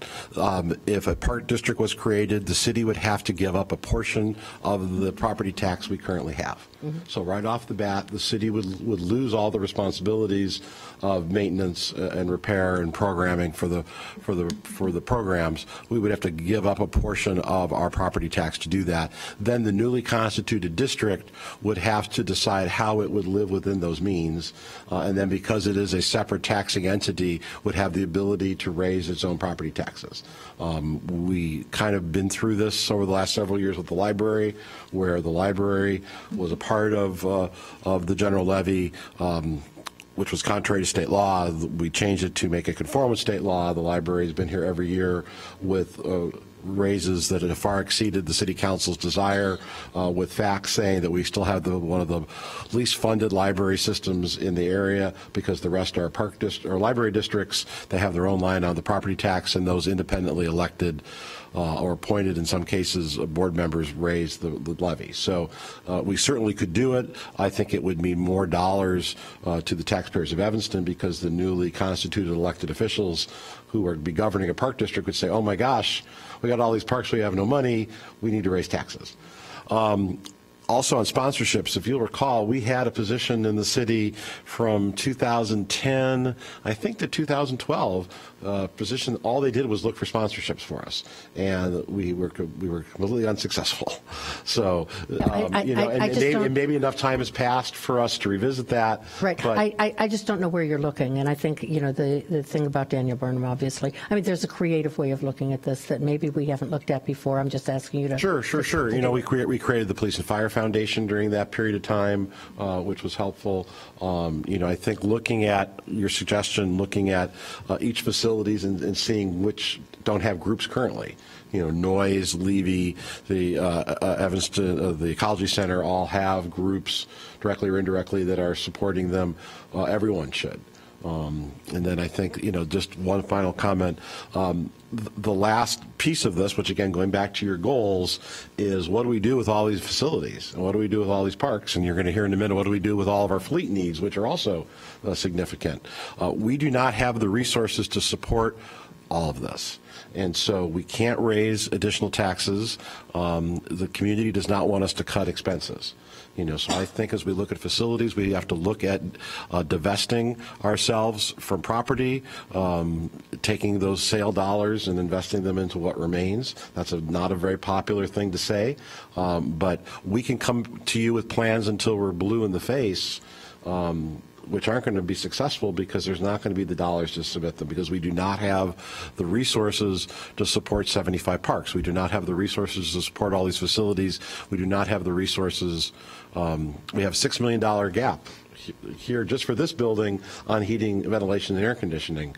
The community spent 10 years talking about what to do with this facility and did not come up with a decision, and so we just decided to stay. And that was now almost 10 years ago that we did that. And Molly, I think the council understands that we've got this year in the budget, we have to focus on revenues. I mean, there's no doubt about that. So. And I guess I would hope that the council, as part of the goal setting, then gives us some specific direction what that means.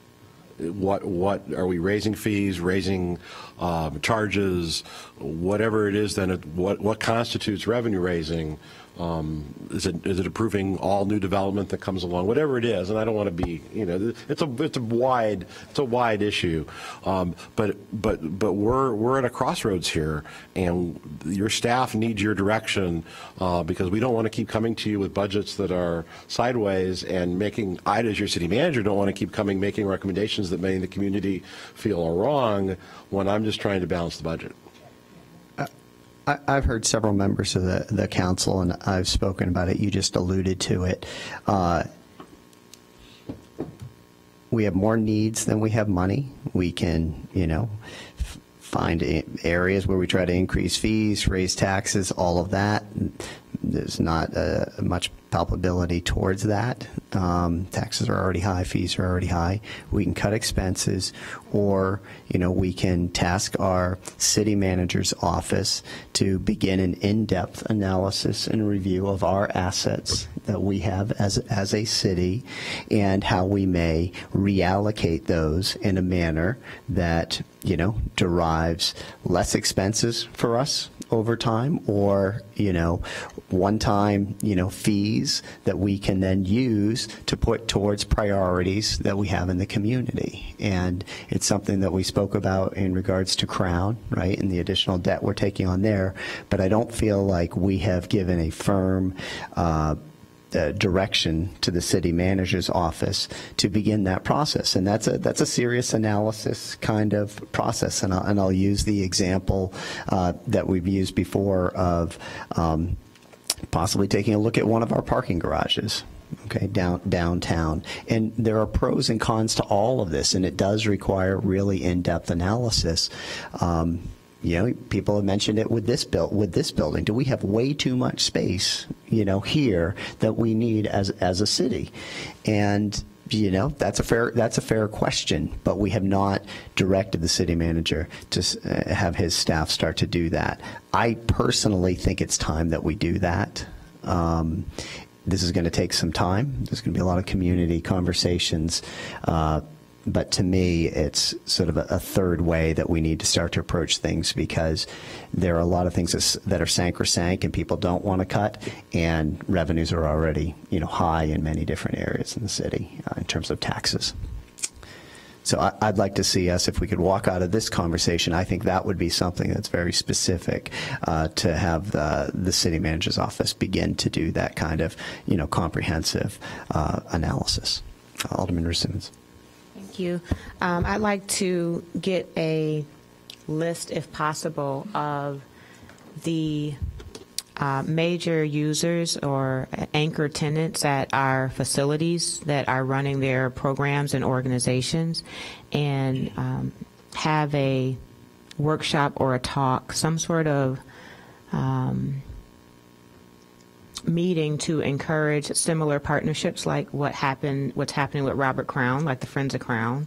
If there's opportunities for other groups of folks that have an interest in a particular thing that's happening in a particular facility, if they could work on a campaign similar to that. I think it's an example to work towards for other buildings. It's a great example, a great proof point that it can work if a group of people get together. Okay. So the point that I just raised is unless there's an objection or strong objection by a bunch of people, can we have the city manager's office start to do an in-depth analysis? Okay. All right. So Wally, Alderman Rainey. Well, I'm not sure if you were here when the analysis was done of this property in the past. There are volumes of information regarding the assessing of this property and what it needs and what's been done to it, and what we looked at in terms of selling it and what could be done here redeveloping this property. And I think everybody should take a look at that. Because I don't have a horse in this race. I don't care what we do with it. But I think that's important to do. But I just want to make a few comments about what we've been talking about. We can't sell parkland. We can't sell a parking lot where a building that will, an office building could be built there that is going to really add to our tax base. We can't cut services if we're going to use equity as one of our goals, because what services will we begin to cut? Those things that affect those who need them the most, and that's not very equitable. I mean, that's just not. Not only that, we have a community that's whose number one priority was saving a vacant mansion on the lakefront. I mean, we have to really look at that kind of thing. So I think we're way off, and I think it's really important, as I skip around here, to explain to Alderman Fleming, I don't believe we have dangerous parks. That, people aren't going to a park and going to get hurt tomorrow because of dangerous equipment. I think if we have dangerous equipment in our park, we know about it and we address that. We don't have to renovate an entire park to not have dangerous equipment. I mean, I know for a fact that we take care of anything that's dangerous in our park before the 20 years is up. So I think making those kinds of statements is a little untoward. I think we have to be careful about that. So I just think that, we throw around the word equity a lot, but we can't talk about cutting services and not selling parks and not selling parking lots and things like that, because you can't be on that same plane and not do some of those things. It's just not possible. It's not possible.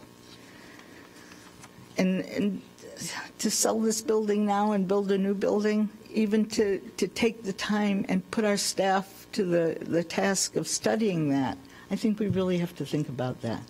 I really think we do. I certainly don't want to see us reinvent the wheel. If there's been analysis done and all of that, City Manager, there must be piles. Certainly, right. We're gonna pull from that, but I don't think we can. We're at the point here with our finances and everything else that, to me, we've got to say that, look, everything's on the table. We've got to do some really smart thinking. I think we need to, and so we'll. And Mr. Mayor, members of the council, and Ms. Biggs has done an outstanding job this morning, but we need to, I think, wrap up the facility piece. There's two final slides. Maybe if you could just put them up, and I'll speak to them just very quickly. We've already talked about a lot of these facilities in the last several minutes. The animal shelter, again, a long time issue that has the City Council several years ago had an intermediate solution to, but remains a longer-term issue. We have at least one fire station 4, which we need to address. And then on the next slide, again, I think even to narrow the numbers down there, the police department, Chief Cook's been kind enough to stay through all of this. He needs to run off to another event shortly, but certainly a facility issue probably on sort of the lower branches of our tree is what to do with the police department, and would there be an opportunity to move fire headquarters to another facility. And so I think we're going to begin looking at those options to free up some additional space for the police department on Elmwood at their current location. But again, I think just to wrap up the discussion, again, I thank Ms. Biggs for her outstanding presentation, is that there's a lot of issues, and we're happy to continue to provide what we think are prudent solutions, but at the same time, they will come with costs, and as your staff, we just need the council to understand that. So, Mr. Mayor, if there's any final questions, otherwise I'd like to ask Sean Cholick to come up and talk briefly about some fleet issues. Okay. Alderman Suffren. Sure. Just real quick, it's anecdotal, but I'll send this around later. This is a picture of my son, Will, who's back there with a broken swing at Bent Park. He put his 20-pound baby sister in it, and the chain was rusted through. This is from last summer. So I don't think it's accurate to say that everything in our parks is in adequate condition at all times. This is just one example. And I think if you look through the 311 requests in your ward, especially in the summer, there's a lot of issues with stuff like this that doesn't get caught, and it only happens when something breaks. And to your point, I mean, that seems to be kind of like how we are finding out about things. Water main broke 3 times on a block. That's how we move it to the top of the list. And so I just want to say respectfully, I think that it's inaccurate to say that the equipment in our parks is in 100% guaranteed safe condition. And it's something that we either need to fund or divest or pass off to another government entity like a park district who will do the job that we should be doing. Can I ask one more question real quick about the park district? And I know, again, people don't have to agree with me, but so we would lose money, but it would go towards the park. So the taxpayers would know I'm paying $85, whatever the amount is, right, towards the parks. Right, there would be, I assume, an elected, I don't know how the library thing figured out, but I think you can only have elected park boards. Yeah, so I assume there would be an elected board who the citizens could elect and yell at or compliment for their decisions. I assume that if you're paying a tax, as I do at Ridgeville, I pay them a certain amount, and so I have an expectation to them. I think, you know, whether we go that way or not is a different conversation, but it at least allows, you know, the citizens to have an idea or an expectation of the repair of their parks. If people want to keep all the parks in great standing and, you know, racquetball courts or whatever, paddleball, whatever it was you were talking about. So again, my kids are older. I'm not at the park all the time, but I do hear from people, you know, who have concerns about our parks, have concerns about the lakefront. And I tell them very honestly, it all right now goes into one general fund. And if we have to decide between, you know, a crumbling Robert Crown or the park on your corner, probably Robert Crown is going to take a greater precedent because it has bigger issues and it's a structure and so on and so forth. Not to say that the park is not important, but I think when you look at, or when I think of priorities, you know, the park is just, if I'm weighing it against these really big things, the park is never going to win necessarily. And so that is my issue for continuing this conversation about a park district. I understand we would lose money, but that money would go to a certain line item. It's the same thing that was brought up during the fire station conversation several times last year. People said, well, just start a fire district, which I had never heard of. But, you know, start a fire district, that money goes to the firemen. They have certain money to work with. So I guess unless we're really, as we're saying here, going to be able to withstand citizens when they come and demand that we keep everything, we don't raise anything, we don't cut anything. I just think it's unrealistic to think that we're going to get to these bigger projects, these very meaningful projects, and still have time for parks and all the fun stuff without raising our taxes through the roof, which I know no one wants to do. And probably our schools are going to continue to, you know, even beat us when we come to needing tax money. They're always going to kind of probably need more money than we do. So if it's not a lot of work, City Manager, if you could just write a memo for me, I'm happy to do some of my own research. And I don't even know if that's something we decide. But, you know, parks versus streets is just not ever a fair argument. And just so I'm clear, what would you like to know? Actually, you know what? I'll research it on my own, and then. No. I'm happy to. If the community would like to have a park district, then it goes. If it was a park district, it'd have an elected body. This is what it would do to our tax base. Is our assumption? You know, go down by 5%. I don't know what those numbers look like. So you would like the numbers? I would like the numbers, and I would like to know how you do it. Okay. And I know it's, again, the library was different. They don't have an elected board. They have a whole different thing with their taxes, but what they would be responsible for and how much it would cost us. Thank you. Thank you. Alderman Fisk and Alderman Rainey. Yeah, just real quickly, comparable communities, Wally, I'd like to include those numbers of comparable communities that have park districts. Thank you. Alderman Rainey. I'm extremely concerned. I've not had any reports of accidents in my parks in the 8th Ward. We don't have that many.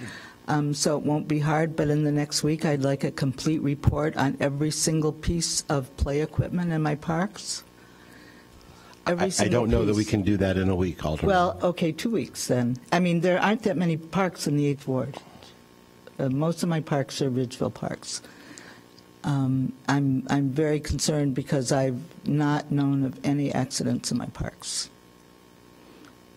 Okay, thank you. Very concerning that our parks are dangerous. Thank you. City Manager, I'm not sure if now's the time to get a really quick briefing. One of the things that Laura mentioned that's certainly on my mind, I know other people's minds in the community up here, is that we're owed, depending on the calculation, somewhere between $2 and $4 million by the city of Skokie for underpayment of water. And we're certainly in a legal dispute with Skokie over this. There's a federal lawsuit that they filed saying we violated their constitutional right to water, and that is being considered right now.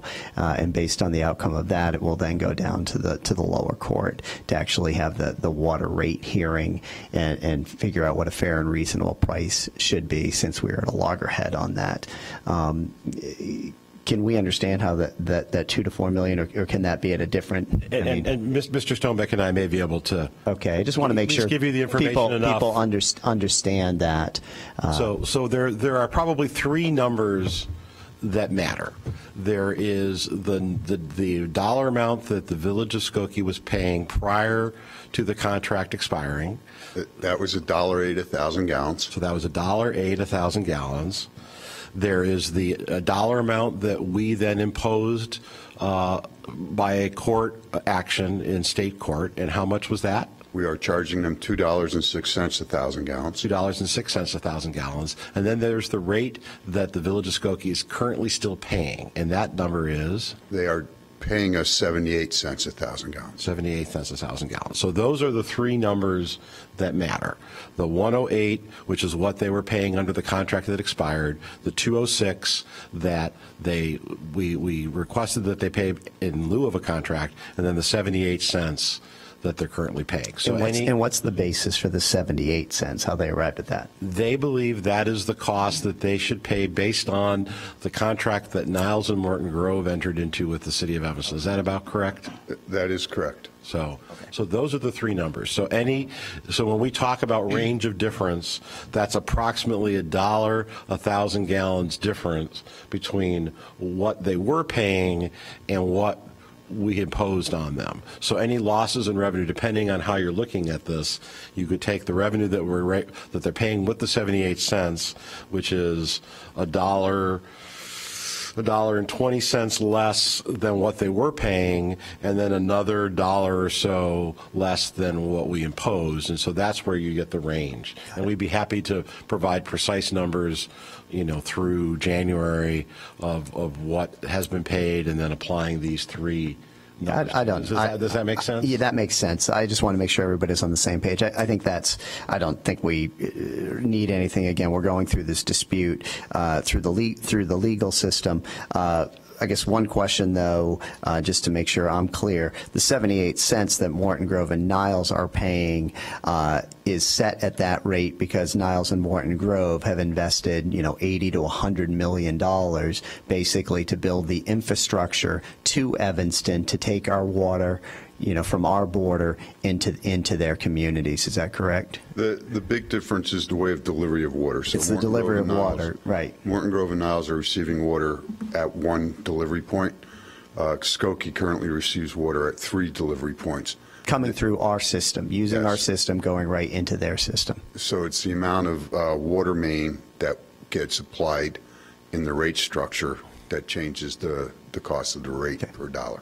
All right, thank you. And Mr. Stonebeck, I cannot let you sit down without one more number, and that is, what is the number that the city of Chicago would charge the Village of Skokie should they get water from the city of Chicago? The current Chicago rate is $3.92 a thousand gallons. So if Skokie were to get water from the city of Chicago, it would be $3.92 a thousand gallons. That is correct. And they are currently paying us 78 cents because they believe that is a fair market value. Is that correct? I don't know what their thinking is, but they are paying us. They are paying us 78 cents a thousand gallons. We'll see how. I'll let the witness sit down. Thank you very much. Thank you, Dave. Mayor Hagerty, are they actually remitting the 78 cents to us? They are. Okay. And they did, I guess, Director Stonebeck, just on Alderman Rainey's point, I know there was a couple months where they weren't paying us. Did they pay us the back pay on that at 78 cents and then have been paying this forward? There was only one payment that they lost, I guess, and that was right at the end of the contract.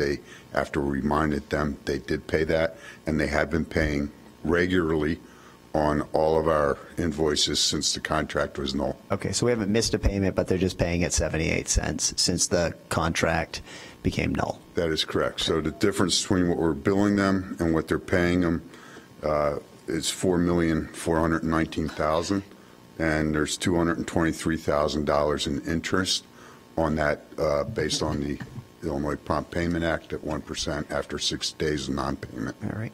Terrific. And just so everybody's clear, because I know somebody may email me or ask me later, we are not going to turn off the water to Skokie. It's against the law to turn off the water to Skokie. We're going to continue to provide them, fresh and clean and safe and tasty Evanston water until we resolve this dispute. That's correct. Thank you. Sean Cholik's here, our fleet and facility. I always get this title wrong. Fleet and Facility Management? Fleet and Facility Management. That's correct. We wanted to talk about the city's fleet. I want to be mindful to the hour because we'd also like to talk have the council talk more generally, if you'd like, about these issues. So Sean, why don't you go ahead with the presentation, being mindful of the time? Sure. Good morning, Mayor Haggerty, members of the City Council. Sean Cholik, Facilities and Fleet Manager. The first thing that I want to talk about a little bit is the Facilities and Fleet Division and the role that they'll play in supporting City Council's goal of investing in infrastructure and facilities.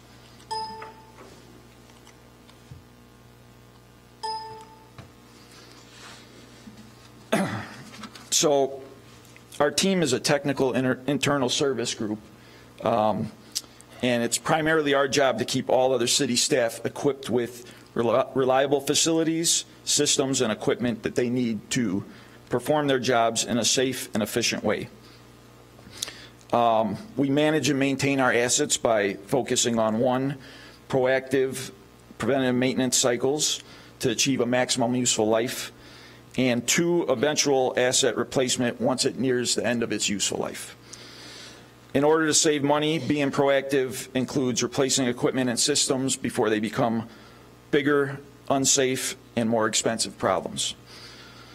On the facilities management side, it's pretty straightforward. Laura had touched on the CIP planning portion of that. In addition, our facilities management team manages and assesses the city facilities, makes recommendations for replacement and improvements. The more manageable size projects, we keep them in-house and we perform them with staff to make improvements that are needed. Anything that's large enough, our team partners with engineering so that we can move it through as a CIP project. Now I'd like to discuss the fleet management side. You might be thinking, what does fleet management have to do with supporting City Council's goal of infrastructure and facilities? Well, without the reliable vehicles and equipment, the operations staff who take care of infrastructure and facilities can't do their jobs. Our team is essential in getting them the tools that they need to keep them running. Our team carefully weighs multiple variables and replaces and repurposes vehicles accordingly in a manner that helps to stretch our limited budget. In an effort to not allow the fleet's overall age to become imbalanced, we're focusing our manpower and resources on newer and less worn equipment rather than old and antiquated vehicles, which over time absorb more time and more funds to repair and maintain. Our current replacement strategy focuses on mileage, engine time, age, reliability, maintenance cost, and the operational environment that the equipment is subjected to. All of these variables are considered when determining which vehicles should be replaced and when.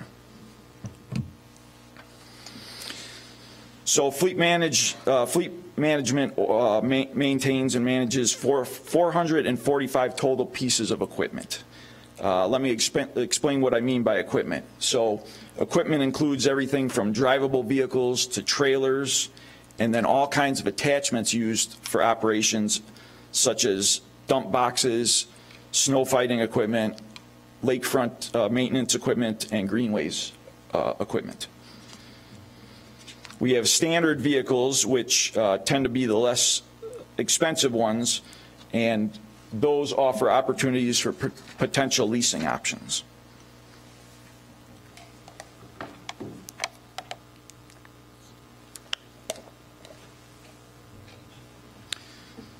The more specialized equipment is generally more expensive pieces that offer little or no leasing options.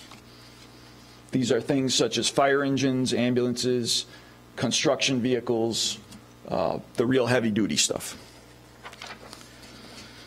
This chart here shows a general breakdown of the number of existing vehicles by department. And these are, the ones we're showing here are primarily the departments with the most strenuous uses and conditions. The other departments are a little bit smaller, or they don't take as big of a beating. And you'll see the majority of these vehicles are in the police department, which has 76, and then Public Works, which makes up a number of divisions, also requires a large number of vehicles. We've got an aging fleet, as this slide shows. The chart shows that the oldest models of vehicles per department. Some of these vehicles are even 20 years old.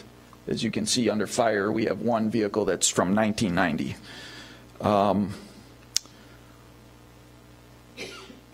Some of the departments have vehicles that are fairly older models compared to others. That has to do with a number of different variables. Certain departments like facilities management give us an opportunity to repurpose vehicles and rotate them around so that we can get rid of some of the older ones.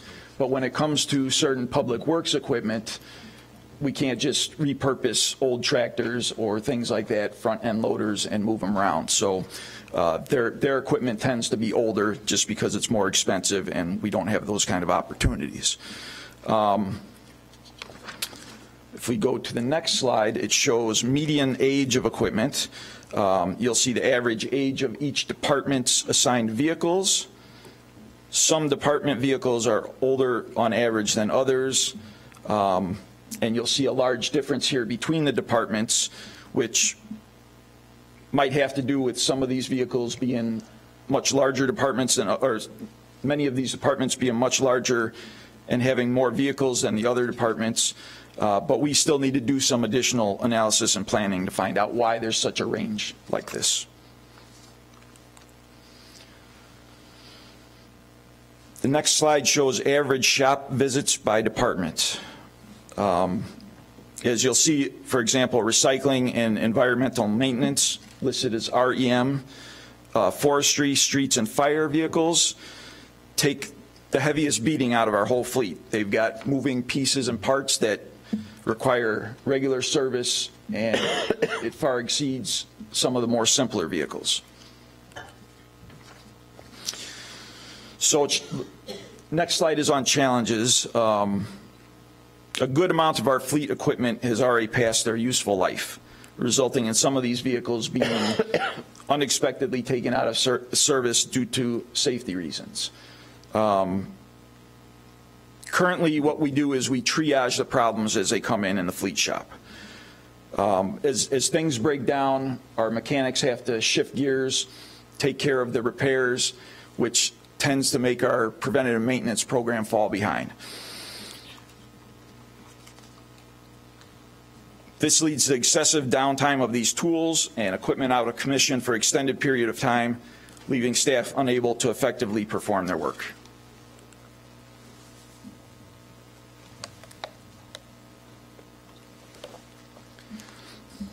So we've revamped our repurposing program in fleet, which utilizes most of the vehicles for critical and heavy use operations up front while under warranty, and then rotating them to less strenuous operations once warranty is up. For example, we have rotated older PD vehicles like this one in the photo to less strenuous uses in public works, community development, and other groups. So it serves its purpose as a critical piece of equipment for emergency services, and then we can rotate it into another use that is less strenuous. All right, Sean, we got a question up here. Alderman Ruth Simmons. Is the surveillance truck back in use? I know that it had been damaged. Is it or not working? That's a good question. I don't have the answer to that right now. I'm not sure what the status is on that, but I can find out for you. If we could get that, thank you. Sure. Chief Cook, did you hear the question? Yeah, about the surveillance. Yeah, can you speak to it, this current status? Yeah, we got it. It's in operation. We're looking to upgrade the cameras in it. Oh, okay. So then once we have several vehicles with cameras that are out that I don't want to talk about, but they're out there. But with the truck, we looking to upgrade and put new cameras in it. Perfect. Just my last request, it was down, and then I think it doesn't work after lower than freezing or something. So just wanted to update. Yeah, because it's a diesel engine. You know, if we park it, and in very inclement weather, well, we have to leave it running in order to make it work because of the diesel engine. Okay. Okay. Thank you. Sure.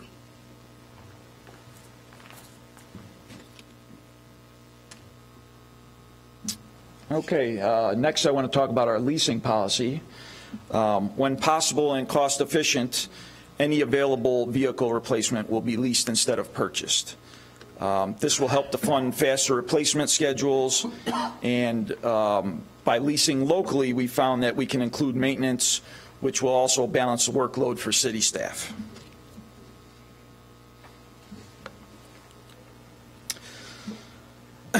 Currently, the water fund and solid waste fund budget for their replacements. All other vehicle replacements and equipment replacements fall into the equipment replacement fund.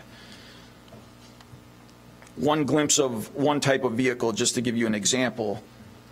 Recycling trucks are approximately $300,000 to buy. They typically have an 8-year useful life, and currently we're running on an 11-year replacement cycle. So this results in additional 3 to 4 years of expensive maintenance just to keep it going.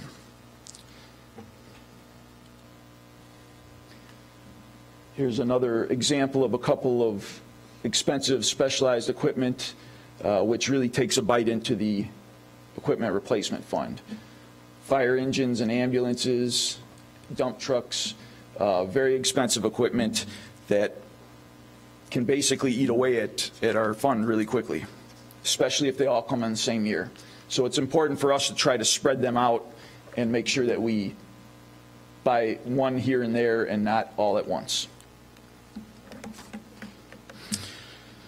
Vehicle replacement fund. For 2019, it's funded at $1.5 million. As you can see on the right, we have a backlog of vehicles and equipment that are past their useful life. So what we're proposing, and I'd love to ask for $3 million, but we're proposing that we try to kick that up to $2 million for 2020 in order to at least help us out a little bit. And we feel that that's a more financially feasible number than $3 million. So. And where does this money come from, Sean? This money for the equipment replacement fund, so every department funds a certain portion, pays a certain percentage into this fund is my understanding of it. So it comes from the general fund? Correct.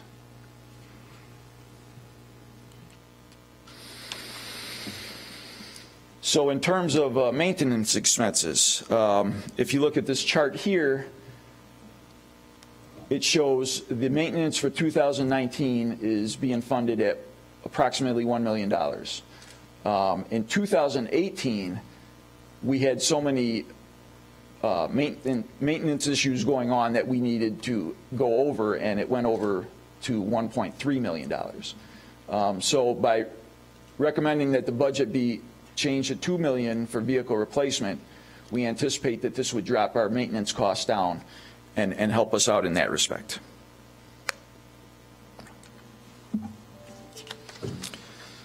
So long-term planning. Our fleet team consists of a management and administrative staff whose skills and time are spent doing the facilities and the fleet planning. They're split up doing both of those.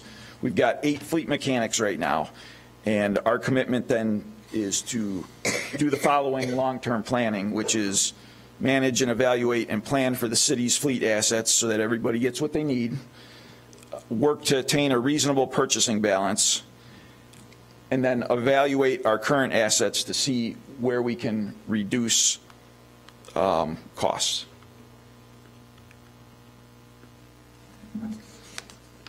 Are there any questions that I can answer? Alderman Rainey. When you say leasing locally, do you mean Autobarn or in the general area? That would, yeah, we've reached out to Autobarn. We've had some discussions with them and found out what's available. So we would be primarily talking about them. Do we lease from them now?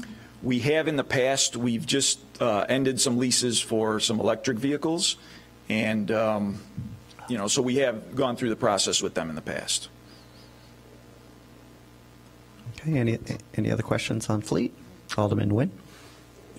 So for when I recognize fire trucks are very specialized, but when we need to purchase a dump truck, is there a consortium? For instance, I know when we buy police cars, that, you know, there's a bidding process, a consortium that goes out and gets the lowest bid. Is there something like that for some of the larger pieces that might be less specific, like a fire truck? Yes. So it's not. So things like construction vehicles, dump trucks, like you had referenced, we do. I would say the majority of our purchases are made through joint purchasing consortiums. So, you know, we go through Sourcewell or one of the others, and that gets us the best price and helps us to get the equipment faster. Yeah. Is that state-based, or can it be regional? So, the consortium? So there are regionals groups. I think that Sourcewell might be, you know, across the country, okay. But there's others that are regional. The other thing that we get into is that a lot of times certain pieces of equipment, the manufacturers, they have one rep in our regional area that will provide it, and so it basically makes it a single source purchase in that case. Okay. But we do, Alderman Nguyen, members of the council, work with other fleet agencies, other public jurisdictions, not just cities, but counties and states. Okay. And so if someone has a contract with a specialty unit, sometimes those specialty companies will say, we will offer you the same pricing that the state of Wisconsin went through to purchase something. And so there's a little bit of catch can with that. I think the industry has changed a little bit over the years. But if we can find the best deal that someone else got, we tried to do that. I think the other, you know, challenge is then the maintenance on some of these specialty vehicles and where we have to go for that maintenance. So in addition, we have to mix and match on purchasing the maintenance pieces. You know, we have looked to even take some equipment to a further away maintenance depot for some of these equipment just to get a lower price. So it's, I mean, Sean's job and his colleagues are very difficult because it's not you just go down the block and do that. We have to really look regionally. And I'm sorry, with a lot of this specialty equipment, there's also inspections that are required on a regular basis and certifications, you know, for the aerial lifts, things like that. They have to be, you know, inspected and certified by specific professionals. Okay. Thank you, Sean. So, Mr. Mayor, members of the council, just to finish the facilities and fleet discussion, I think on the fleet issue, we really need an infusion of dollars, I think, to try to right the cycle. The cycle has gone off the rails in the past. It was off the rails when I arrived here in 2009. We invested millions and millions of dollars in fleet equipment in 10, 11, 12, 13, and righted the right. Then that money got shifted to other things, and we were not able to do that. So I think one of the things we would like to see in the goals is some performance measures, making sure that the fleet stays within some national parameters, and to measure that on an annual basis, but also then to look for ways to infuse new purchases to lower our maintenance costs that would be a prudent thing. As far as the other facility discussion earlier with Ms. Biggs, I think we've heard from the council on the comprehensive analysis of the sale of assets to look for constituency groups for each of the facilities, again, to look at the various issues regarding Park District.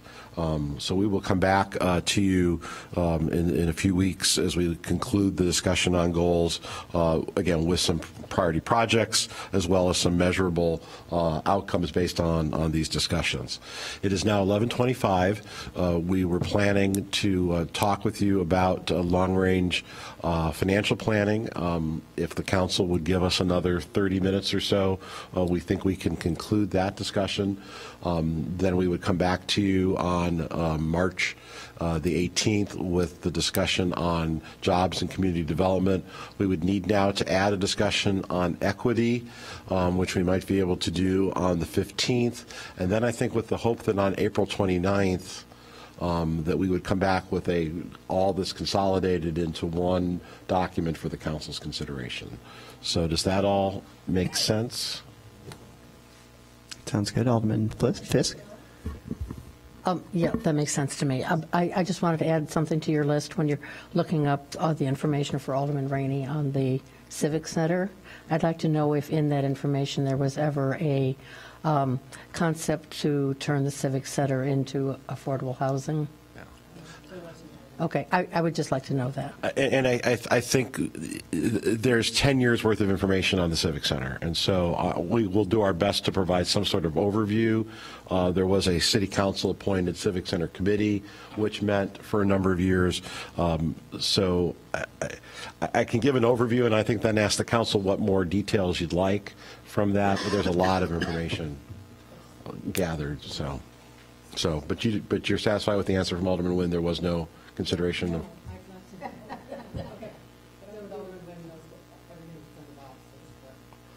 Okay. Okay. If there would be a developer who might be interested in developing this as affordable housing. Absolutely, we could do that. All right, Mr. Mayor, then unless there's any other questions. The only, I'm sorry, on the fleet, I was particularly interested in, once you get to the standard life expectancy of a vehicle, that when it goes past that, the maintenance costs go up by, quite a bit.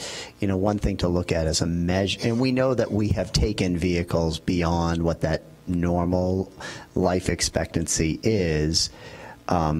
It might be interesting to look and see what a factor is, maintenance as a percentage of the asset value or something along those lines as a measurement to say, okay, here's what it's been historically. This is where we're trying to be, because I think that could help us better analyze whether we need to, just make some investments in some new equipment or, continue on with, more expensive maintenance. Certainly. Thanks. Tesh Desai, our Chief Financial Officer, is here. Kate Lewis-Lakin, our Budget Coordinator, to talk about long-range financial planning. Okay. Good morning, Mayor, members of the City Council. And one of the goals is to stabilize long-term city finance. And I think I have a simple solution. Don't spend. Just ignore what you heard until in the last 2 hours, and we'll be fine. Tesh, do you have a presentation? Sure. They teach you that in city manager school when one of your staff members says to ignore everything you just heard for the last 2 hours.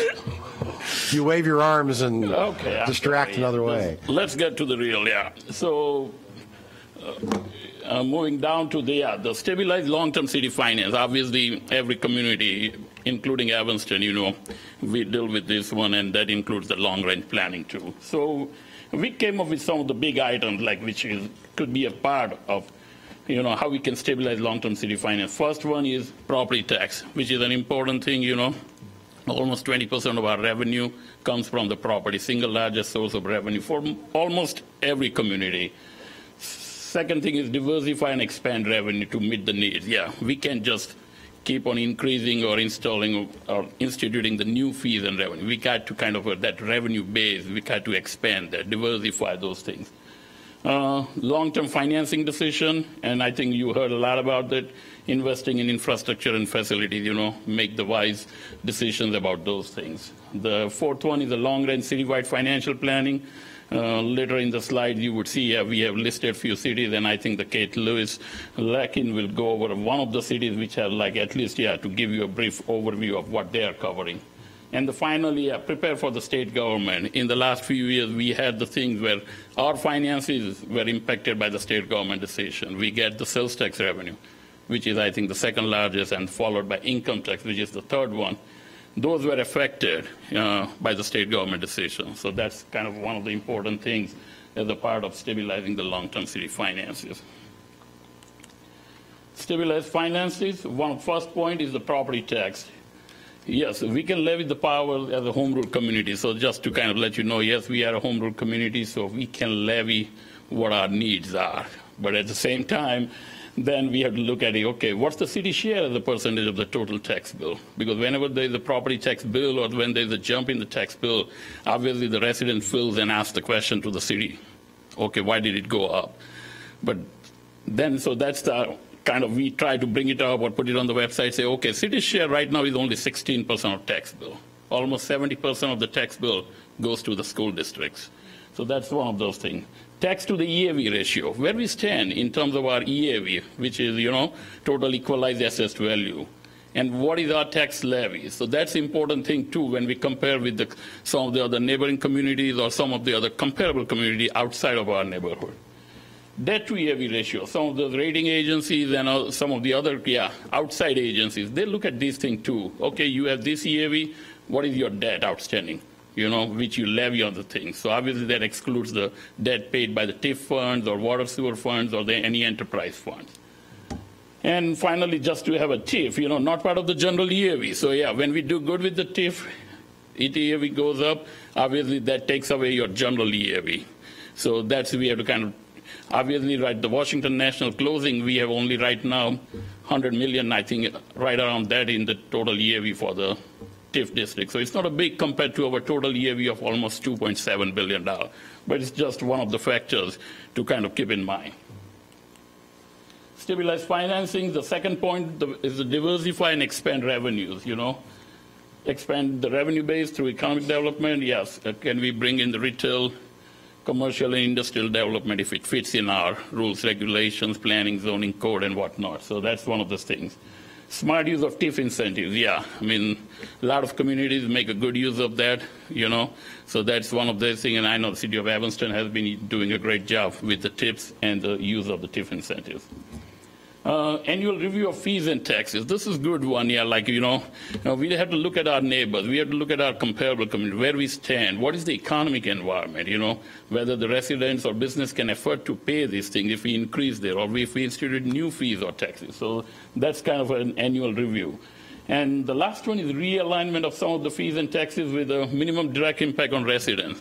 I always kind of like to bring it up that, okay, water bill, property tax, wheel tax, these are some of the things kind of a direct impact on residents you can't avoid. Versus sales tax, liquor tax, some of those things, yes. You can say, okay, if the tax rate is too high, I'll go outside of the city limit. So these are like a kind of an indirect burden. Responsible financing decisions. You heard the first one, invest in infrastructure, facilities, including the vehicles. Second is a continuous review of overall debt and debt ratios. That is one of the things, so many times when in the past I would talk about it and say, okay, in Evanston we issue the debt every year, and some of those people say, really? And say, yeah. But our needs are there. This is an old city, with some of those things like almost 50, 70, 100 years old, our infrastructure and what you heard. So obviously we need the money, The third one is efficient use of alternative debt financing tools and refinancing options. Obviously, we have to continuously look at it, like we make the use of IEPA loan, which is like a low interest rate for our sewer operations, so that's good. And we have to continue to look at it like whether we can lease something, installment purchase, any alternative debt financing tool. And refinancing, obviously, this has become a less attractive or like kind of pretty much disappeared since with the new tax law that you cannot advance refund your bonds as a tax exempt. It would be a taxable. So pretty much the benefit which we had even until last year, it's gone. Funding the police and fire pensions. You must all have heard, it's a problem with every community, you know. We are right around 50% for both police and fire. Fire is a little less than 50, police is over 50%. But again, yes, the city council and the staff has to kind of continually look at that and make sure that it is at least in a stable position so it doesn't jeopardize anybody's pension. And the last one is maintain the fund balance for general fund and other major enterprise fund to a level consistent with adopted. You did one of that thing last year as a part of fiscal 19 budget, so we will have the, extra $1.5 million, and we want to continue that for the next 3 years to get to the level, so that it meets the policies adopted by the city council. At the same time, city council has some of the goals for the water fund, sewer fund, parking fund. So that's one of the important things as a part of this. Okay, next, yes, long-range financial planning. So I would invite Kate, our new budget coordinator, to go over this long-range financial planning. Good morning, City Manager, Mayor, members of Council. I'm going to discuss sort of the long-range financial planning here, which is a bit of pulling together all the items that Hitesh just discussed. Some of these pieces that we'd like to take a closer look at as we head into this next year, as we think about next year's budget already. What are the pieces that we need to be thinking about to prepare us for not only this year's budget, but budgets coming up in the future? So again, thinking about doing a long-range financial plan, we'd like to start taking a multi-year look at our finances, going forward, making some plans for the general fund, for our major enterprise funds specifically, as these are the ones that we tend to focus most of our budget conversations on. We propose that this would be something that maybe we would update annually before the budget process. Obviously, that may not happen this year, as we're already getting a little bit into the year. But hopefully this could happen sort of on a separate schedule from the budgets. We're looking at long range at a certain point in the year, and then being able to focus on the annual more specifically during the budget process. Including analysis sort of our financial environment, looking at our forecasting, looking at our debt position, sort of again pulling all of these pieces that we talk about when we come to our budget, and maybe having some multi-year plans in place and projections to be able to do that a little bit more efficiently. Looking at some plan monitoring mechanisms too, to include some of these measures that Hitesh discussed earlier that we're, again, looking at on an annual basis, able to give you an update on and able to say, we've improved from year to year on these things, or here where we see different indicators that may be showing a downturn. So we can catch those things on an earlier basis. And then again, just providing using this sort of annual long-term planning to provide a framework for our annual process. So here's some examples of communities that have long-range plans. These are all linked in the presentation, so if you're looking at that, feel free to go in and explore what some of those look like. I'm going to have Erica pull up one for me right now. That first one for the city of San Clemente, California. So this is just sort of the overview page of it. So again, just to get an idea of what's included when we would do this sort of long-term financial planning. So we'd be looking at financial trends. This would be looking at some of our external factors that are influencing us. What's our economy look like? What's the state government look like? Our property values, et cetera. Financial forecasts would be looking at specifically our major revenues, our major expenses. What are those things looking like in the next few years? Reserve analysis is checking out our fund balances, making sure, again, that we have what we need to keep those fund balances sustainable into the future. We obviously discussed this a bit this year as part of the general fund budget discussion. How do we get, to what we want our fund balance to be in the next 3 years? I would hope that we could have a conversation similar to that continually with our general fund as well as with some of our other major enterprise funds. And then again, looking at our fiscal policy, very important for us will be our capital projects and making sure that that plan is really integrated with our long-term budget plans to make sure that we continue to have the money we need to support our infrastructure and facilities. We can flip back to the PowerPoint now.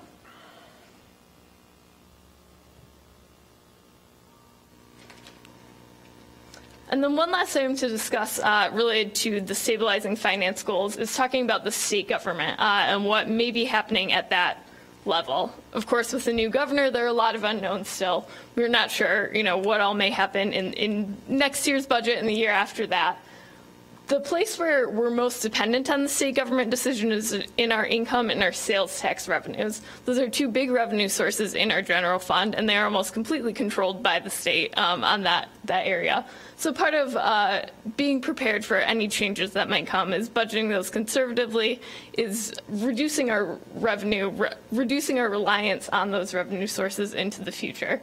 And then on the more positive side, to be looking at the state government for more opportunity to stabilize our finances, to be looking at where else can we get grant opportunities for projects, for programs, for things we may be doing as a community already.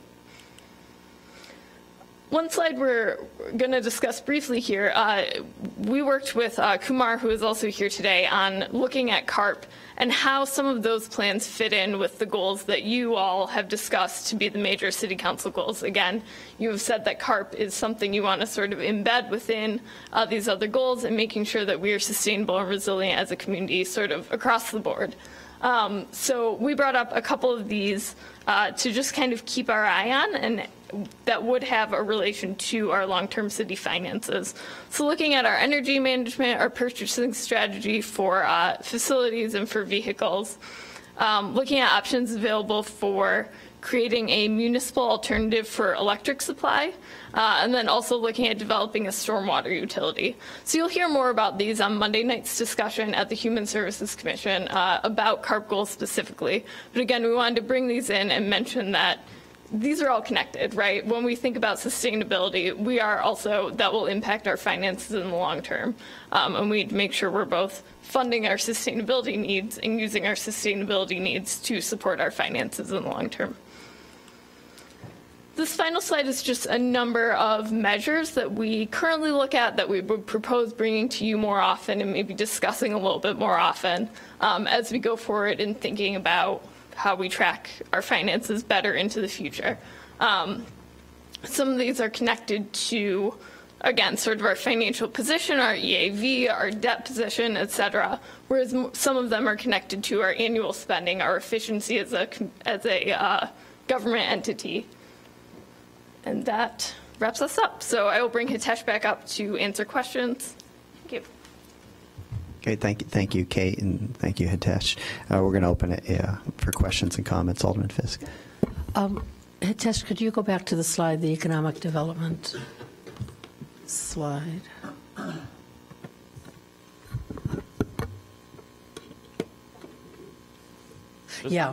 I had a question about that. So I'm not on economic development, and I apologize if you guys on that committee have touched on some of these things. But I would like to hear from our economic development department on, and this is motivated by an email that Alderman Rainey sent out with a really interesting article about who's interested in coming to Evanston and how Evanston is viewed in the development community and where we're getting leverage out there. So, I mean, I can't imagine that there's industrial development interested in coming to Evanston. I don't know whether there is or not, but I would like to know if there is. Commercial, we obviously know that there's great interest, and while retail is certainly is a goal, I would like to hear from Annie Coakley about retail interest in Evanston. My own guess is that the retail follows commercial, and but I would like to get staff's input on that and make a reference to our next committee meeting or to planning and development, because I think that's a really important thing for us to do. Okay. I'm sorry, Alderman Fisk, you need to. So a reference to economic development to talk about? No, I'm just saying I wasn't on it. I'm sorry, a referral to our next meeting when we're discussing our goals, or to P&D. Okay, so we'll be here on the 18th talking about community development more broadly. Okay, so because my general concern is that we look at a slide like this and we go, oh, okay, but we have really no sense of the likelihood that there's going to be industrial development in Evanston, or where do we stand now in the broader real estate market, for example. Again, if you haven't read the article that Alderman Rainey sent around to, I think was emailed to the entire council, we should take a look at it, just so that we're up to date with what the what the development community is thinking in terms of Evanston.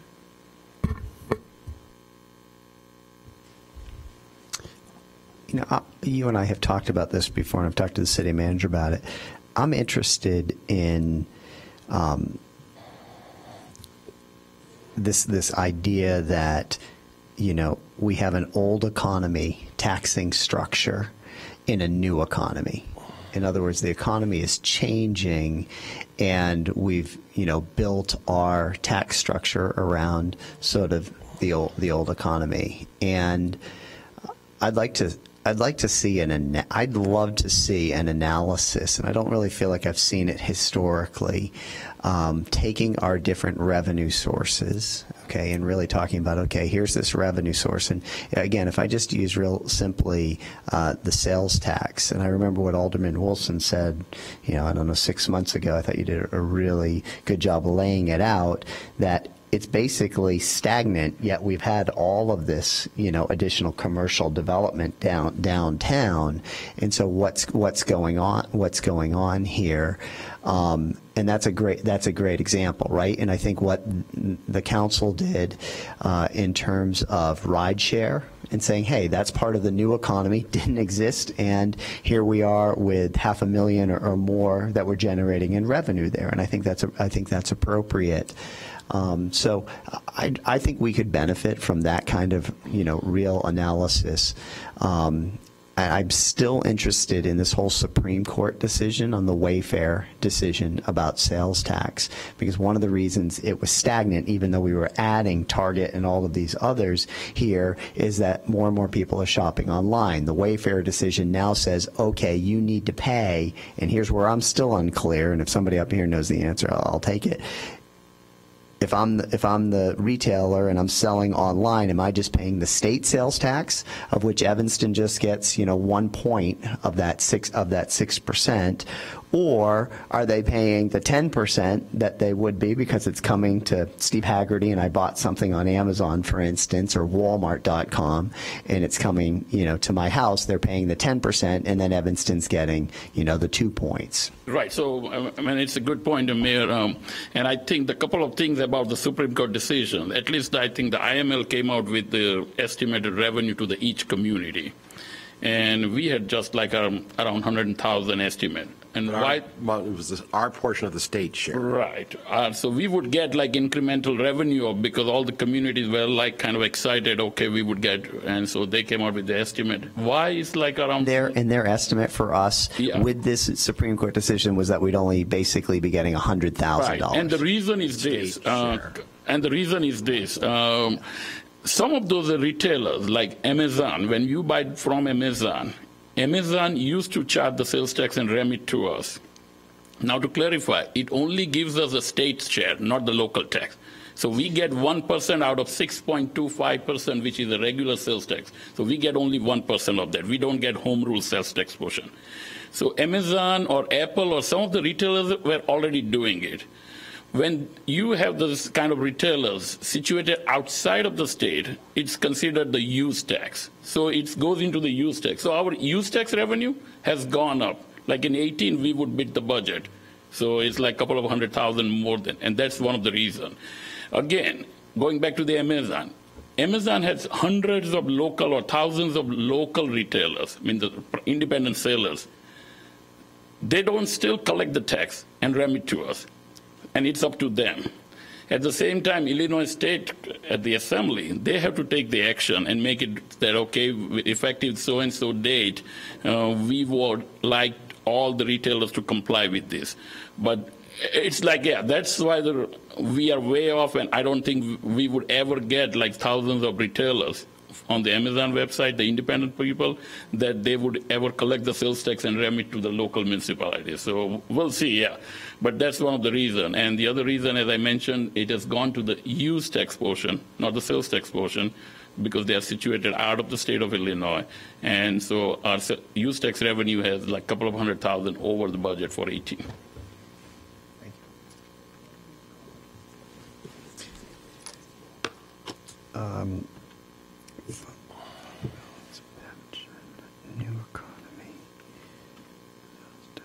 I guess the last point that I just want to throw out there is, you know, the city of Evanston, when we were founded, 1863.